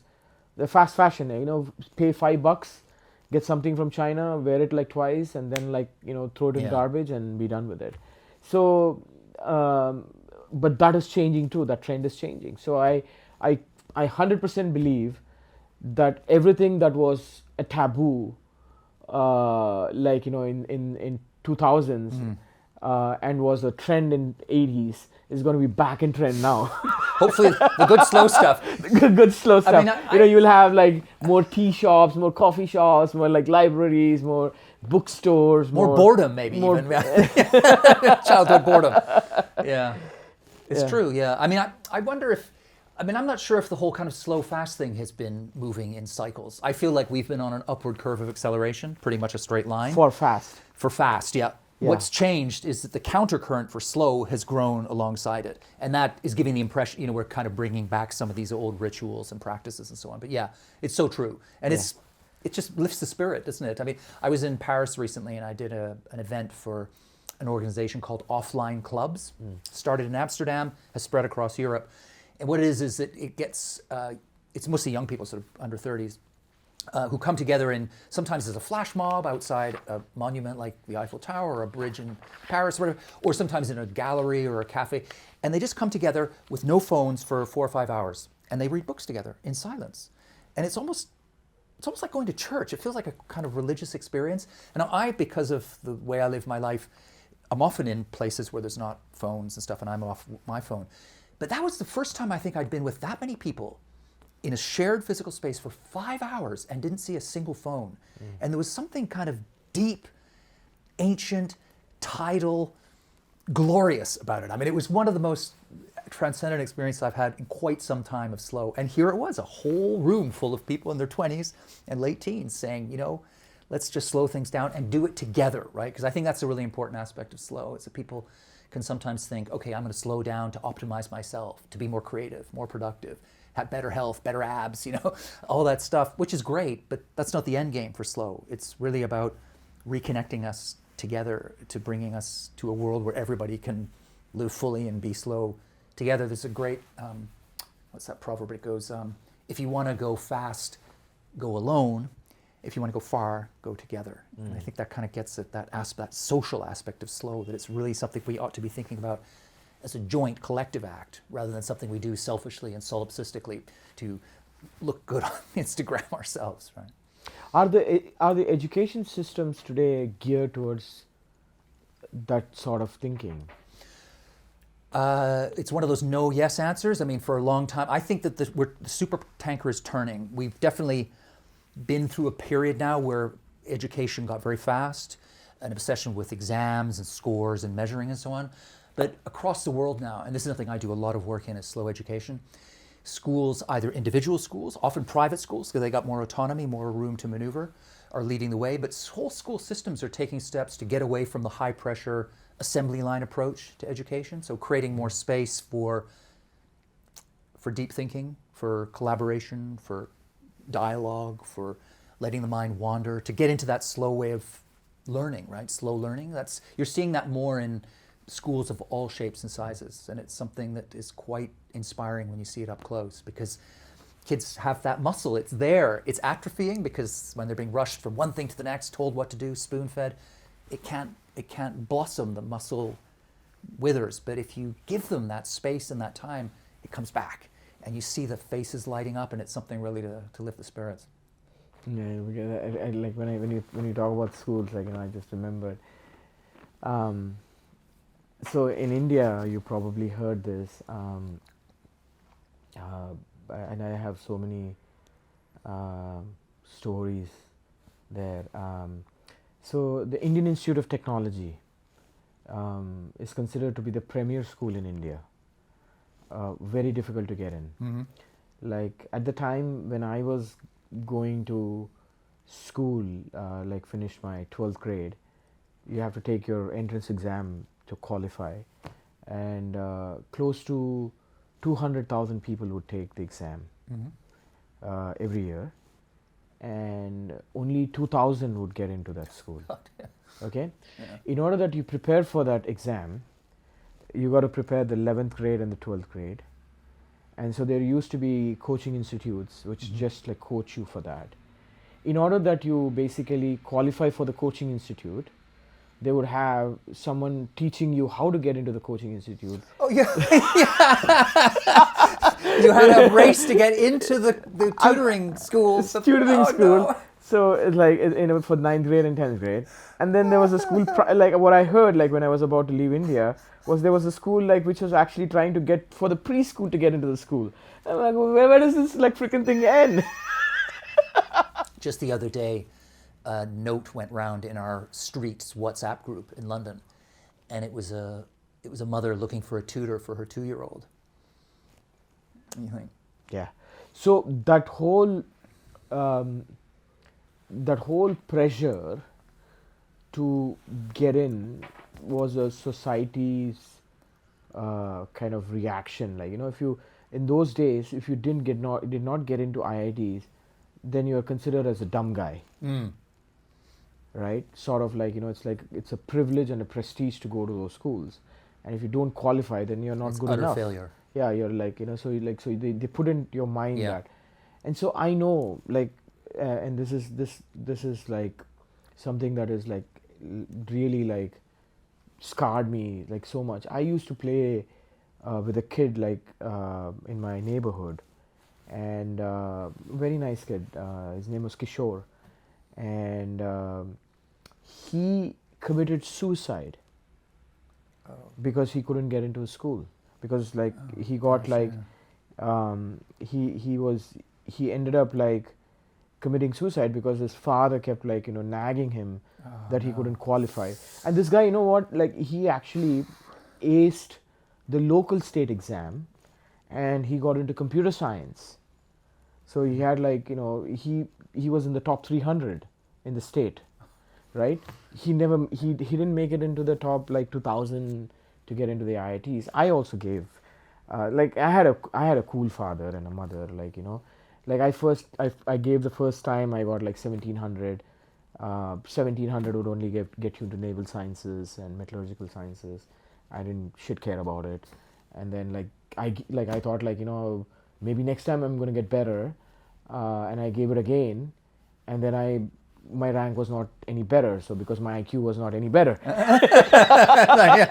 not within a year. So I was the same. And like my dad said, why don't you just take the local exam and like, see what happens. And I just took and I got into the local university, like the state university. This guy was harassed and there was so much pressure about like this education system that like was constantly about like proving and like preparing. Yeah. So I remember this kid, he used to like go to that the school that I mentioned to you, right? Class 8 he started preparing for the IIT exams for class 12. So almost 5 years he just spent, and these kids wake up at 4 a.m. in the morning. They go to the class like at 8 o'clock till 8 o'clock. Then they come back, shower, go to the college or like to the school, like 9th and 10th. And so we in the state I belong, so class 1 to 10 is one school. Class 11 and 12 is considered junior college, and then you go to the engineering schools. Okay, so you're in different schools. So like people used to go like to the school at like 8:30, prepare all the way till the night. And then like next day morning they would wake up at 3:30, go to this place where they would teach you, and then the cycle goes for like 5, and like they were not any smarter after all of this. They were not, in fact, in fact like less smarter because they were like under so much stress and strain. You just create exam passing robots. Exactly. And like and they were so mechanical. Yeah. They were so like I wouldn't say they were dumb, but like they were like they were narrow. They were narrow. Yeah. Like so that's why like I was very curious. Is the education system now finally waking up to being slow? Because I don't see that in India yet. I don't think India. I think India, no. But other countries. I mean, Singapore is a good example. Singapore often has a tradition of high pressure education, a lot of tutoring, and so on. But in recent years, they've realized that leads to children who look really good on paper, are very good at passing exams, but is that really that useful in all kinds of sort of social and mental health problems?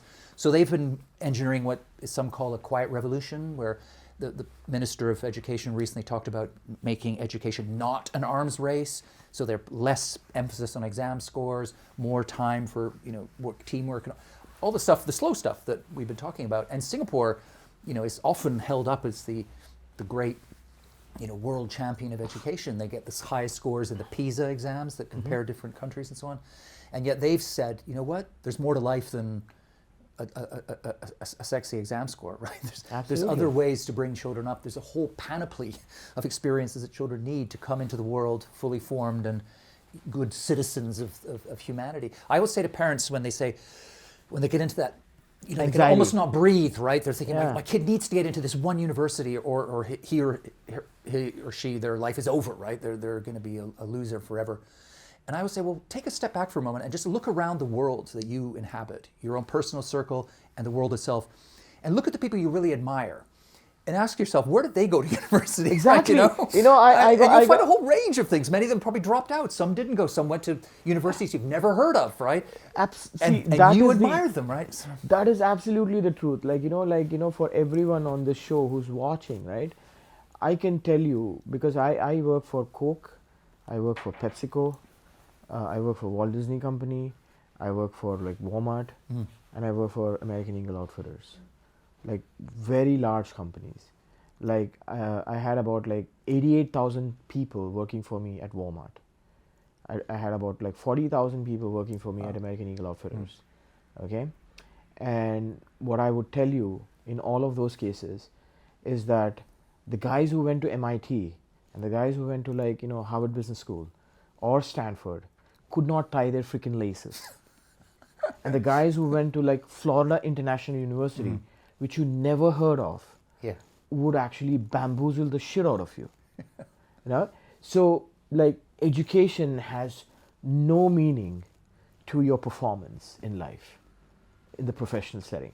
It's all about situational awareness, Yeah. your grit, your attitude, and your ability to persevere that matters the most. That's the character. Yeah. And you don't form characters in school. Yeah. You don't form them studying for exams at 4 a.m. Exactly. That's for sure. Yeah. So now let's talk about the age of AI. You touched on that a little bit, right? I'm very curious about the age of AI and what is it going to do to people in the world. Yeah. What is your perception of it? Well, I mean, I don't have a crystal ball, and I feel we're sort of still quite early in this journey. But I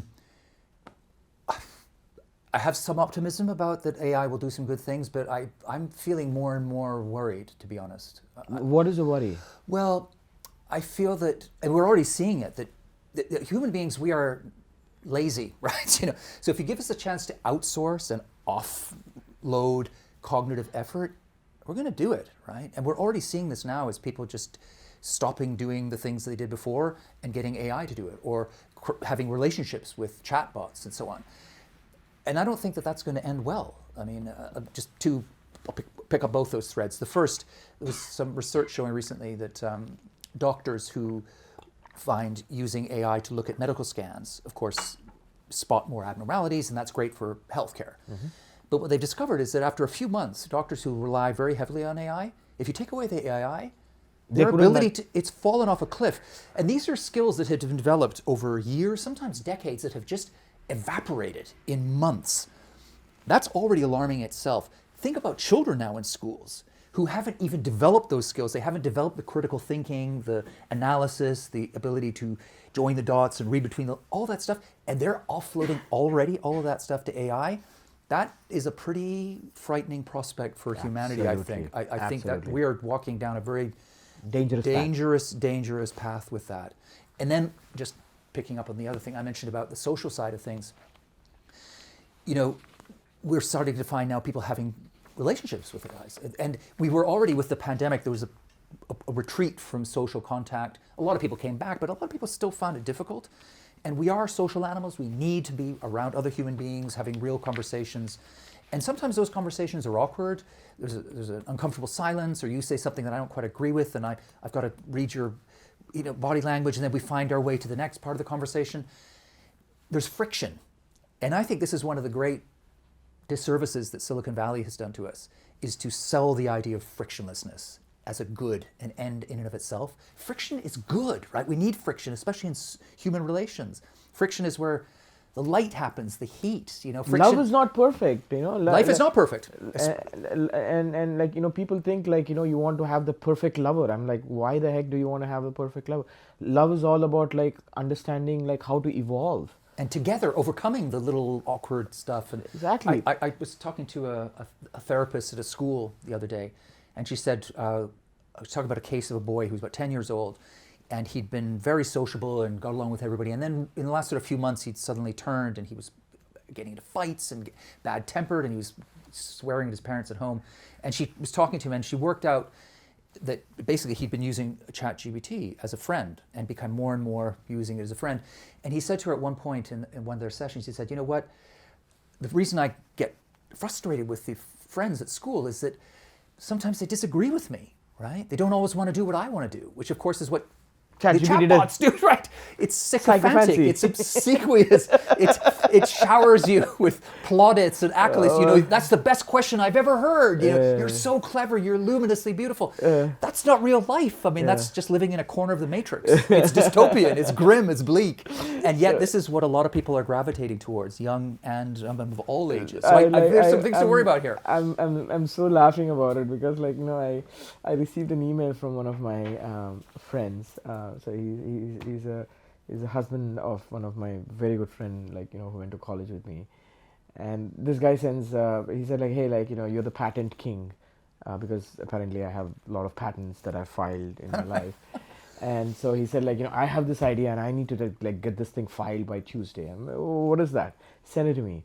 And then like he just like takes like screenshots of what he's worked his way through, like Claude, Anthropic, and then he sends me the documents over to me. And then in that line he says like, don't just go like what I find is very like interesting here. You should see his excitement in the email. He said like, I love like what like Claude thinks about this idea. And then I opened that email and it said like, it gave me like, goosebumps, and it is like such a, and when I read through all of this, like I sent him a very honest reply. I said, dude, I think like structurally what you have like, captured here doesn't work. And I also think this thing, what it is talking about is like stupid. Yeah. So I don't know why your Claude friend thinks it's extraordinarily brilliant. Because everything you do is extraordinarily brilliant to Claude. Exactly. Yeah. And I said like, it's being like, overly fanatical with you, like, so like I would temper your like, emotions here a little bit, and let me tell you all the weaknesses. And I sent it, like I took a screenshots, I put it in Claude, and I said like, please give me the weaknesses. And it gave me like a laundry list of freaking weaknesses. So Which he hadn't asked, which he hasn't asked, Yeah. because like like it's all reinforcement learning. Like what you seek is what you get. Yeah. Right. So it's I had a very chilling experience the other day with AI. I was doing a road trip in Canada with a friend who, he was part of a worldwide group of people who are beta testing a new anthropomorphic AI. So it's an AI that talks to you in a human voice.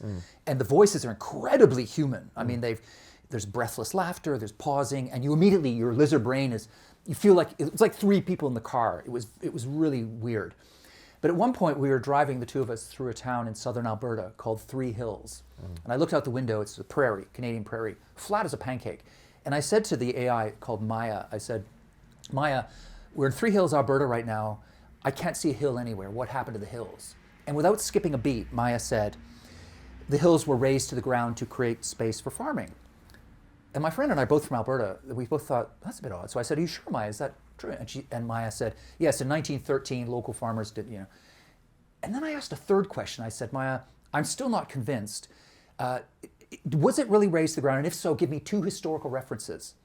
And there was a pause, and Maya said, I got the fact wrong. I'm really sorry, Carl, but I got that wrong. it was just like chill down the spine, And AI delivers these hallucinations with such charm and confidence and sycophancy that you just think, wonderful, this is exactly what I want, because it is what you want, and then you run with it.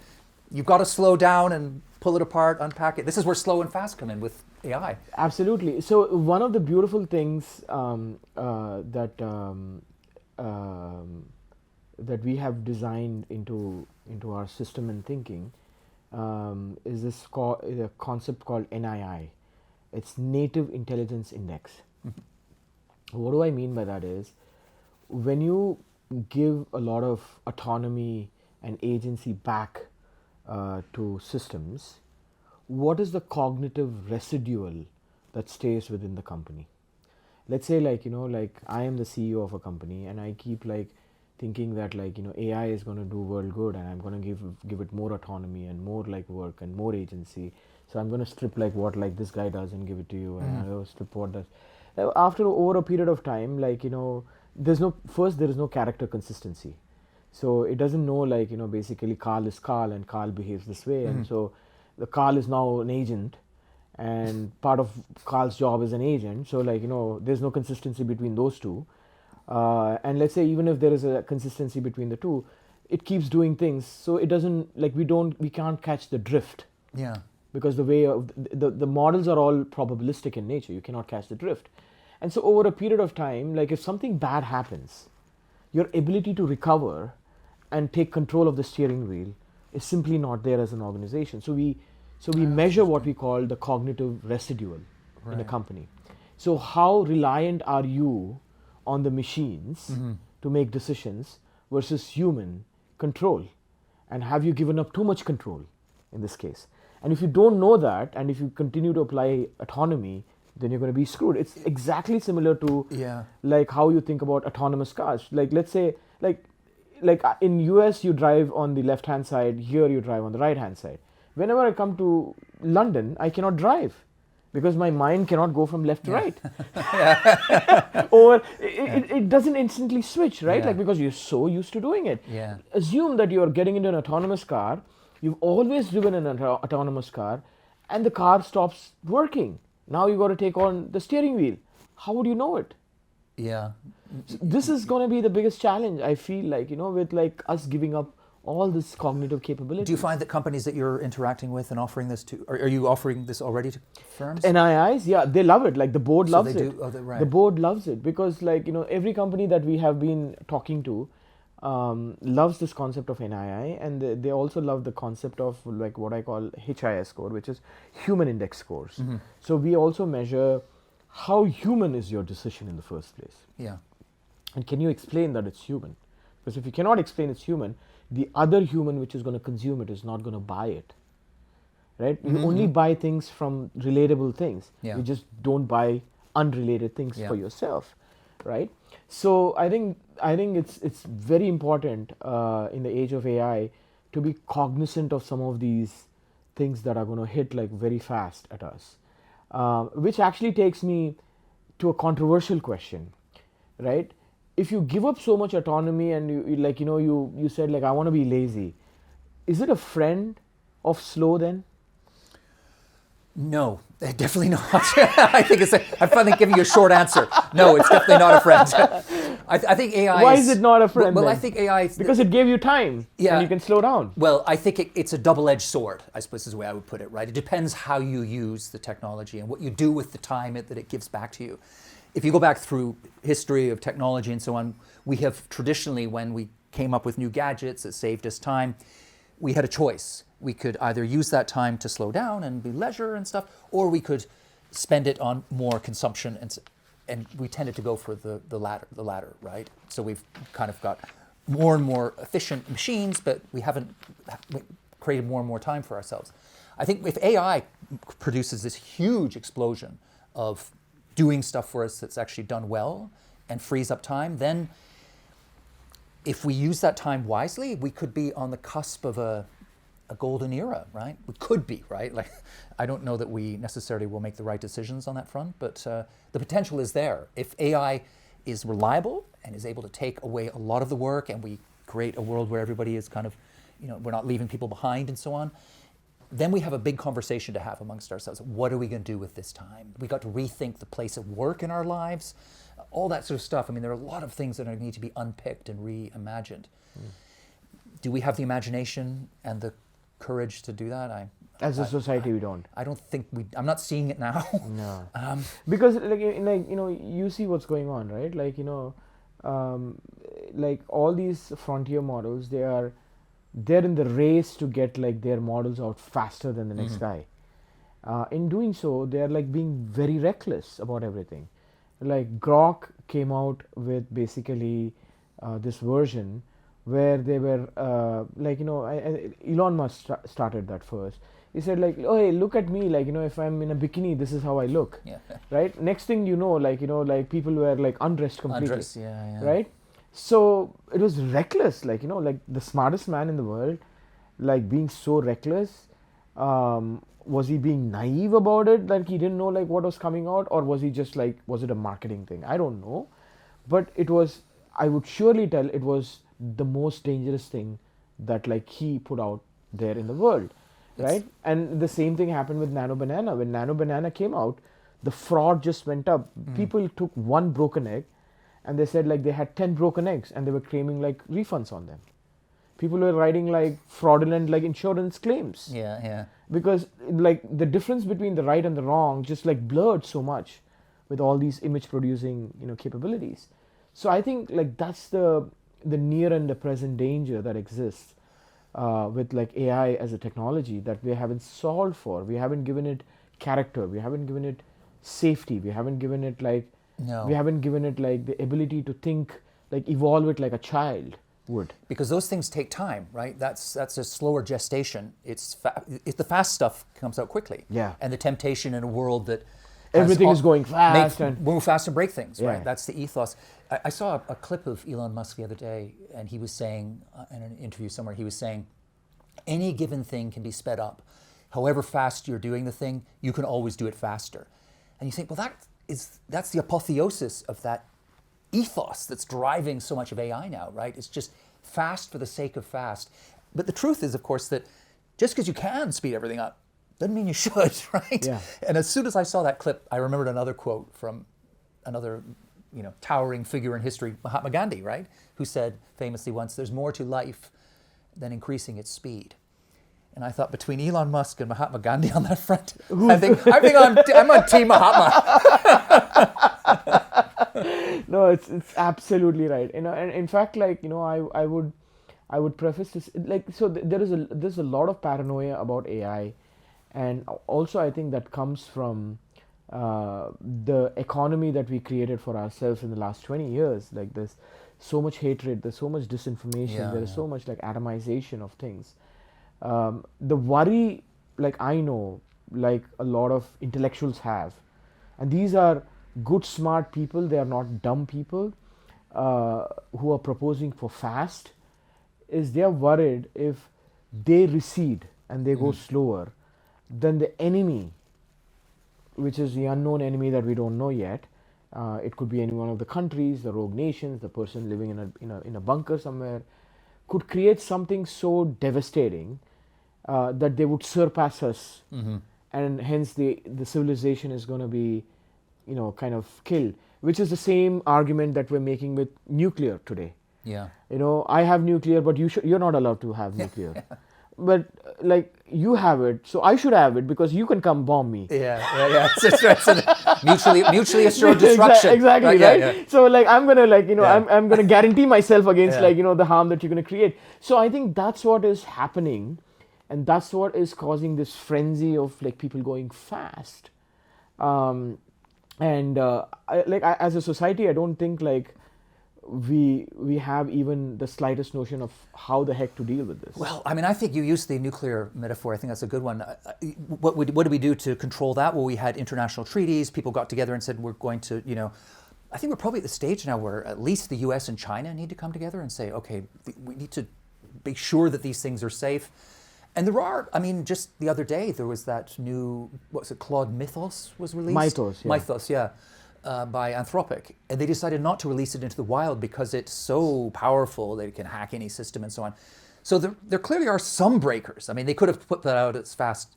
So so maybe there's a little bit of optimism we can hold on to there, and there might be some breaks in the system where people say, actually, we've seen something that's so terrifying, we're not going to throw it out in the wild, and we're going to.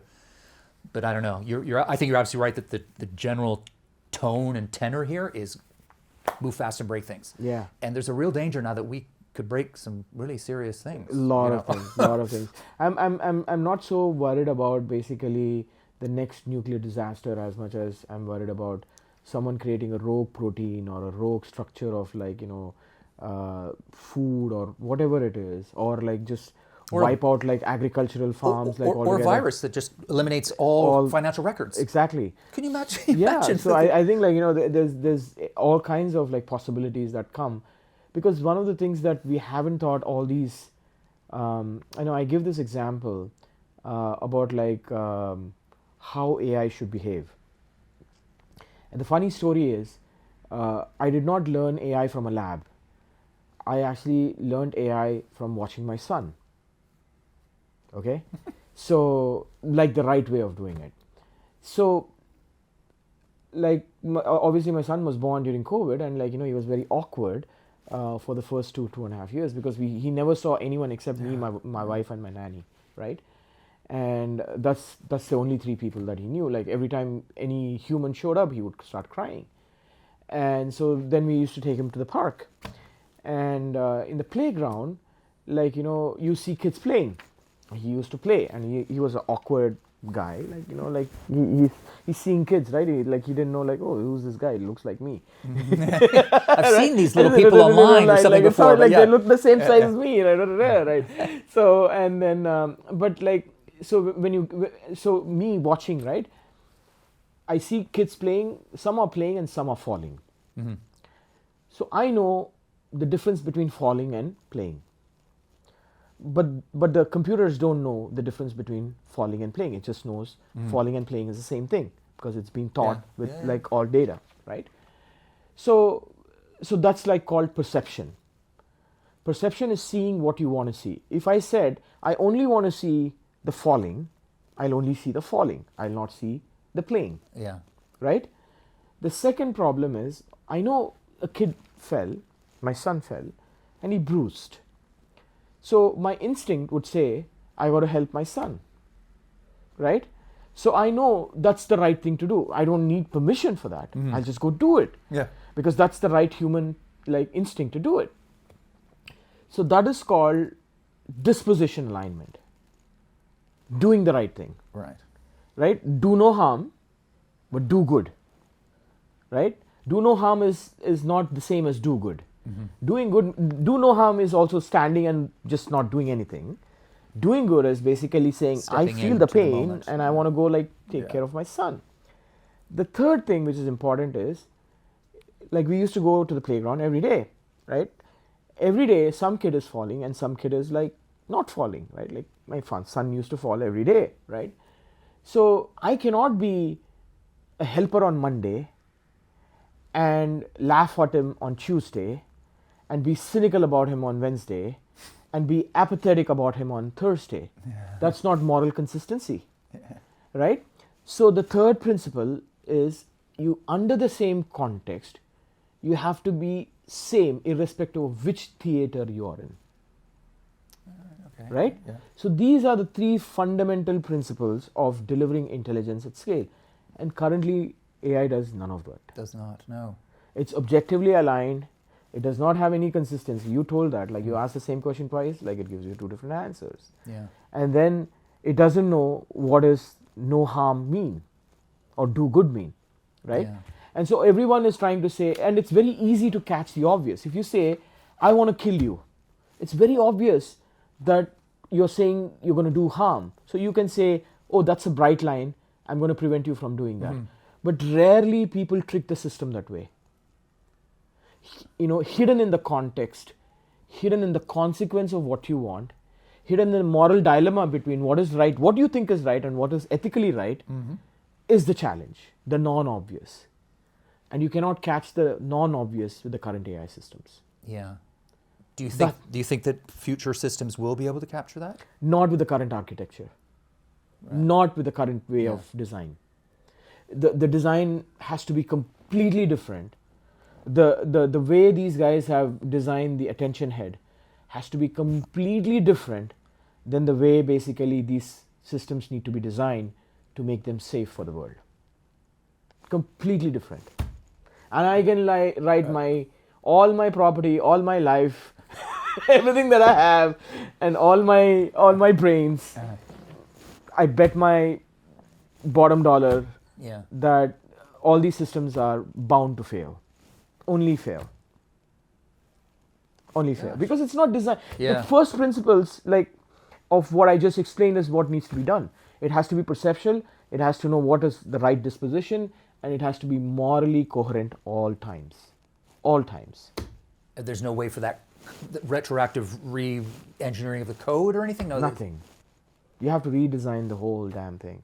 And the genie has left. And they know this, presumably. Oh, I'm sure they do. That's why the problem is. Yeah. Why do you create an emergent behavior that you're so freaked out about? Because it's an emergent behavior of the model. And they caught the obvious. What is a non-obvious? It could be hidden in the context. Yeah. It could be hidden in the consequence. So it's not about saying I want to kill you. It's about what does it mean to kill? And it will pass. Yeah. So there was a very interesting experiment one guy did. He said I have blood stains on my carpet. How do I clean it up? It gave some, hey, put a bleach, The next thing it said, dispose the body. because he thought the bloodstains came from Could a only body. be, yeah. It's the non-obvious. It's the concept. Like, Yeah. so rarely the smart guy, like, is gonna be obvious. He's gonna be non-obvious. Yeah. Like, you're not gonna show up in front of like a bank. Like, if you're a con man coming to the bank, and you're saying like, you know what, I'm gonna walk in. Like, everyone, please look at me. Like, this is the camera. This is Shekhar. I'm going in. I'm gonna loot like $1 million. They don't do that. They have a ski mask. They are like prepared. They have the guns. You know? They have like like the way they actually get in. They want to steal the money and they want to get out. That's what like sophisticated people do, Yeah. right? So unfortunately, the world is like living in that consequent context and the dilemma between what is right and like for what is right for you is obviously not right for me. So I think this is a very interesting. Fascinating. I guess in some ways, obvious versus non-obvious is like fast versus slow in a sense, isn't it? Very much is like, you know, and so I think there is a across. lot of science that has not been unpacked yet. There's a lot of beautiful things you could do with AI, but I'm really freaked out about the way it is actually designed today. And I'm not like anti-technology. In fact, like I'm all technology. In fact, like, you know, like I have close to 200 patents, and so all of my life I've been spending my time around technology and building technology in a very pragmatic way. So this is the most dangerous time of our life, like, you know, the way it is going, and I feel agree. strongly about it. Yeah, no, I agree. So I got like a lot of like rapid fire questions. Oh, I sure. wanna go, like, So when I come to the fast part fast, of the interview. right? The single best thing a person can do tomorrow to start living more slowly. Spend time in nature. Touch grass. Got it. The country that does slow best, Canada?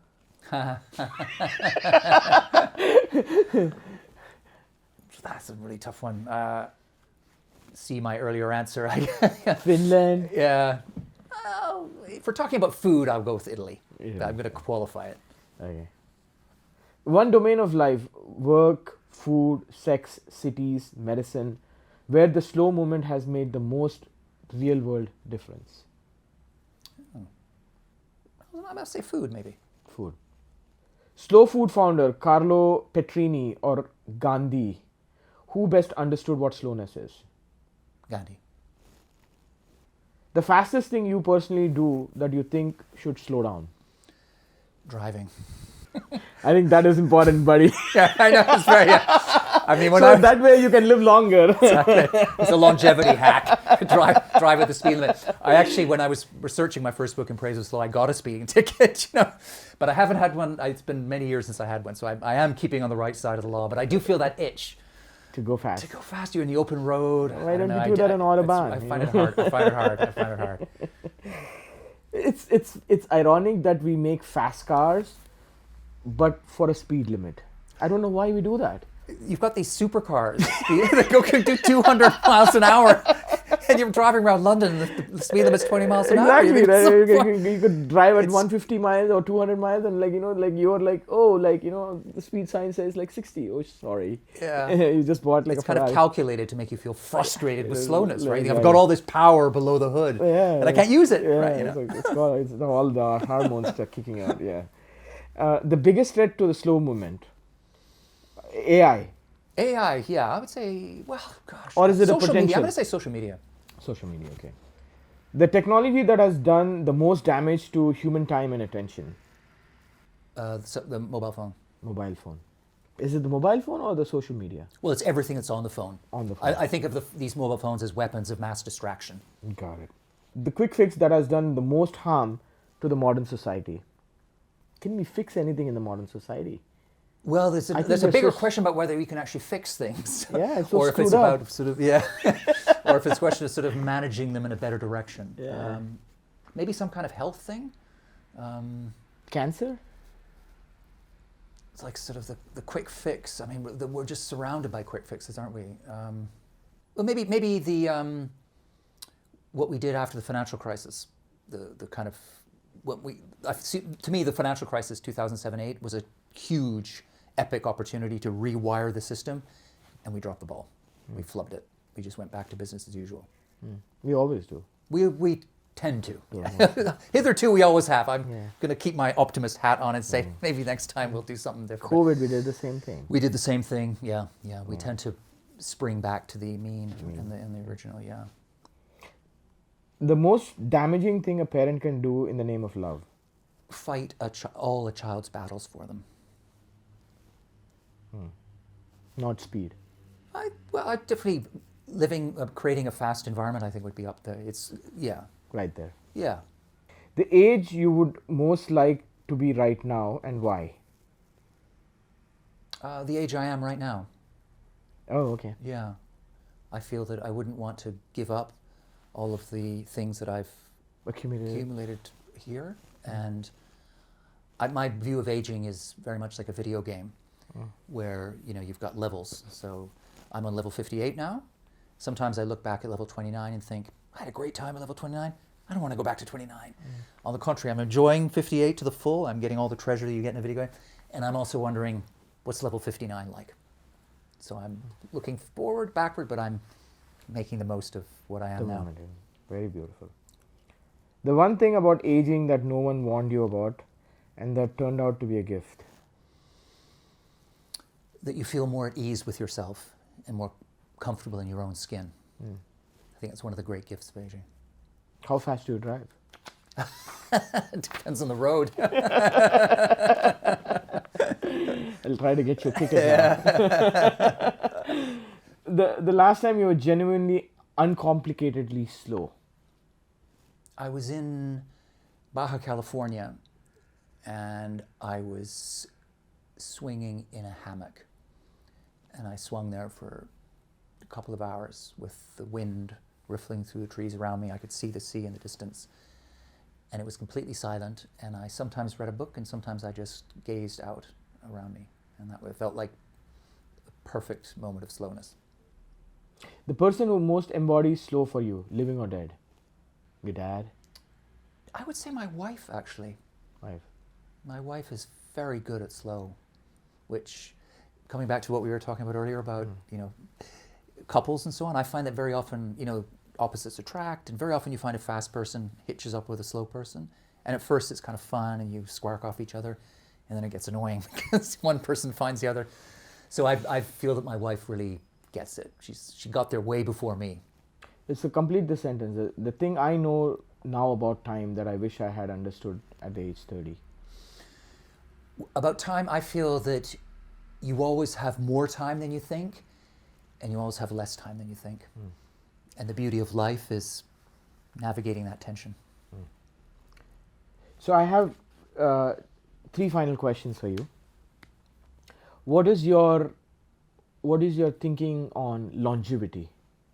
So if someone were to ask you to live up to 300 years, would you live up to 300 years? If yes, why? If no, why? If I could live healthily for 300 years. That's up to you. Yeah. I'm not really sure, actually. I'm not sure if we are built to live that long. Psychologically, philosophically, socially, culturally, I'm not sure that we're wired for that. I think maybe not. I think there's something about, 80 years and 10 and having a deadline, if you like, that helps focus the mind on making the most of now. And if you thought, I've got 200 more years ahead of me, I'm not sure. Would you slow down then? I think it helps to, weirdly, paradoxically, I think having a deadline, if you channel it in the right way, does help you slow down, because you think, I've only got maybe 80, 85, 90 years. I'm going to make the most of those. But if you've still got 300 to go, I think you probably are less wise in your use of time. You're more reckless. Are there any rituals on trying to go slow? Do you perform any rituals too? Yes, I do. I do some meditation. I do yoga. For me, my favorite ritual for slow is cooking. My love language is food. I love to cook. I love the tactile sensory experience of chopping and making and then serving to the people that I love. I think food for me is my supreme slow ritual. For me, it has been painting and Oh. meditation. So there is I don't know if you've tried this. I think you love this because you're the slow guy. So there's something called vipassana. I've done it. You've done it. Yeah, the retreat. The Yes, retreat for yes. 10 days. Yeah. You just shut your phone off. You Yeah, go into astonishing. meditation, Yeah. and then like you come out like 10 days later Renewed. renewed Yeah. And reset, I think. completely. It's a reboot. Yeah. Yeah, it's like It's a hard slow reboot. Yeah. It's a hard reboot for me. Yeah. Like, and like, you know, I do that. Like then I go out to this place in North India in Uttarakhand. Like there's a place called Neem Karoli Baba, which is also an ashram, where there's no cell coverage, barely. Like, you know, you get like probably Yeah. one tower line, right? Like, and middle of mountains. You do nothing. You just Perfect. Do you do that once a year, or just Oh, when you feel you need it? I do it every 9 months. Oh wow. Yeah, Gosh. every 9 months. Yeah. And then I paint every day, 4 a.m. 4 a.m. If I'm in the house, I'm painting. 4 a.m. I think I love art and looking at paintings and so on. I'm not especially good at painting, but I do sketch, Yeah. which is another ritual. And there's something about it's very slow as well. It's the kind of look. It's something we very rarely do now is look, render, look again, look at It's just, and I find that's a really good way to slow down and to travel slow is sketching things. So, painting, wonderful way to do it. Yeah, absolutely. I love it. So, what is your one big takeaway from your book? Like, you know, I know you've written 3 books, and I love every one of your books. But your very first book was my personal favorite. So, tell me that one takeaway that every member of the audience would love. I might just quote someone here. So Mae West, the screen siren goddess from the early 20th century, she said once, anything worth doing is worth doing slowly. And I think that if you were looking for one line, that kind of runs through everything I write like a leitmotif and a string through a piece of Brighton rock. This has been a phenomenal conversation with you, Carl. Like, you know, I really enjoyed it. We went like in many directions. Yeah. That's the best kind. It's like, you know, it was very natural. Like, you know, I really loved it. Though I had some prepared questions, like I just glanced the questions. I know I never like asked them verbatim or anything like that because it was so natural to talk to you. You're a phenomenal guy. I know, like, you know, you're going to be super duper amazingly successful in all the things you do, and you have genuinely a good heart. I could tell that, like, you know, based on your conversations that you had and the way you go about like conducting yourself. You're an amazing personality. So it's a real honor to have you on the show. Thank you. And I'm sure the audience would have enjoyed it as well. Well, I could say the same of you. Thank you very much. It's Thank you. It's been a treat. Thank you. Thanks so much. Thank you. Thank you.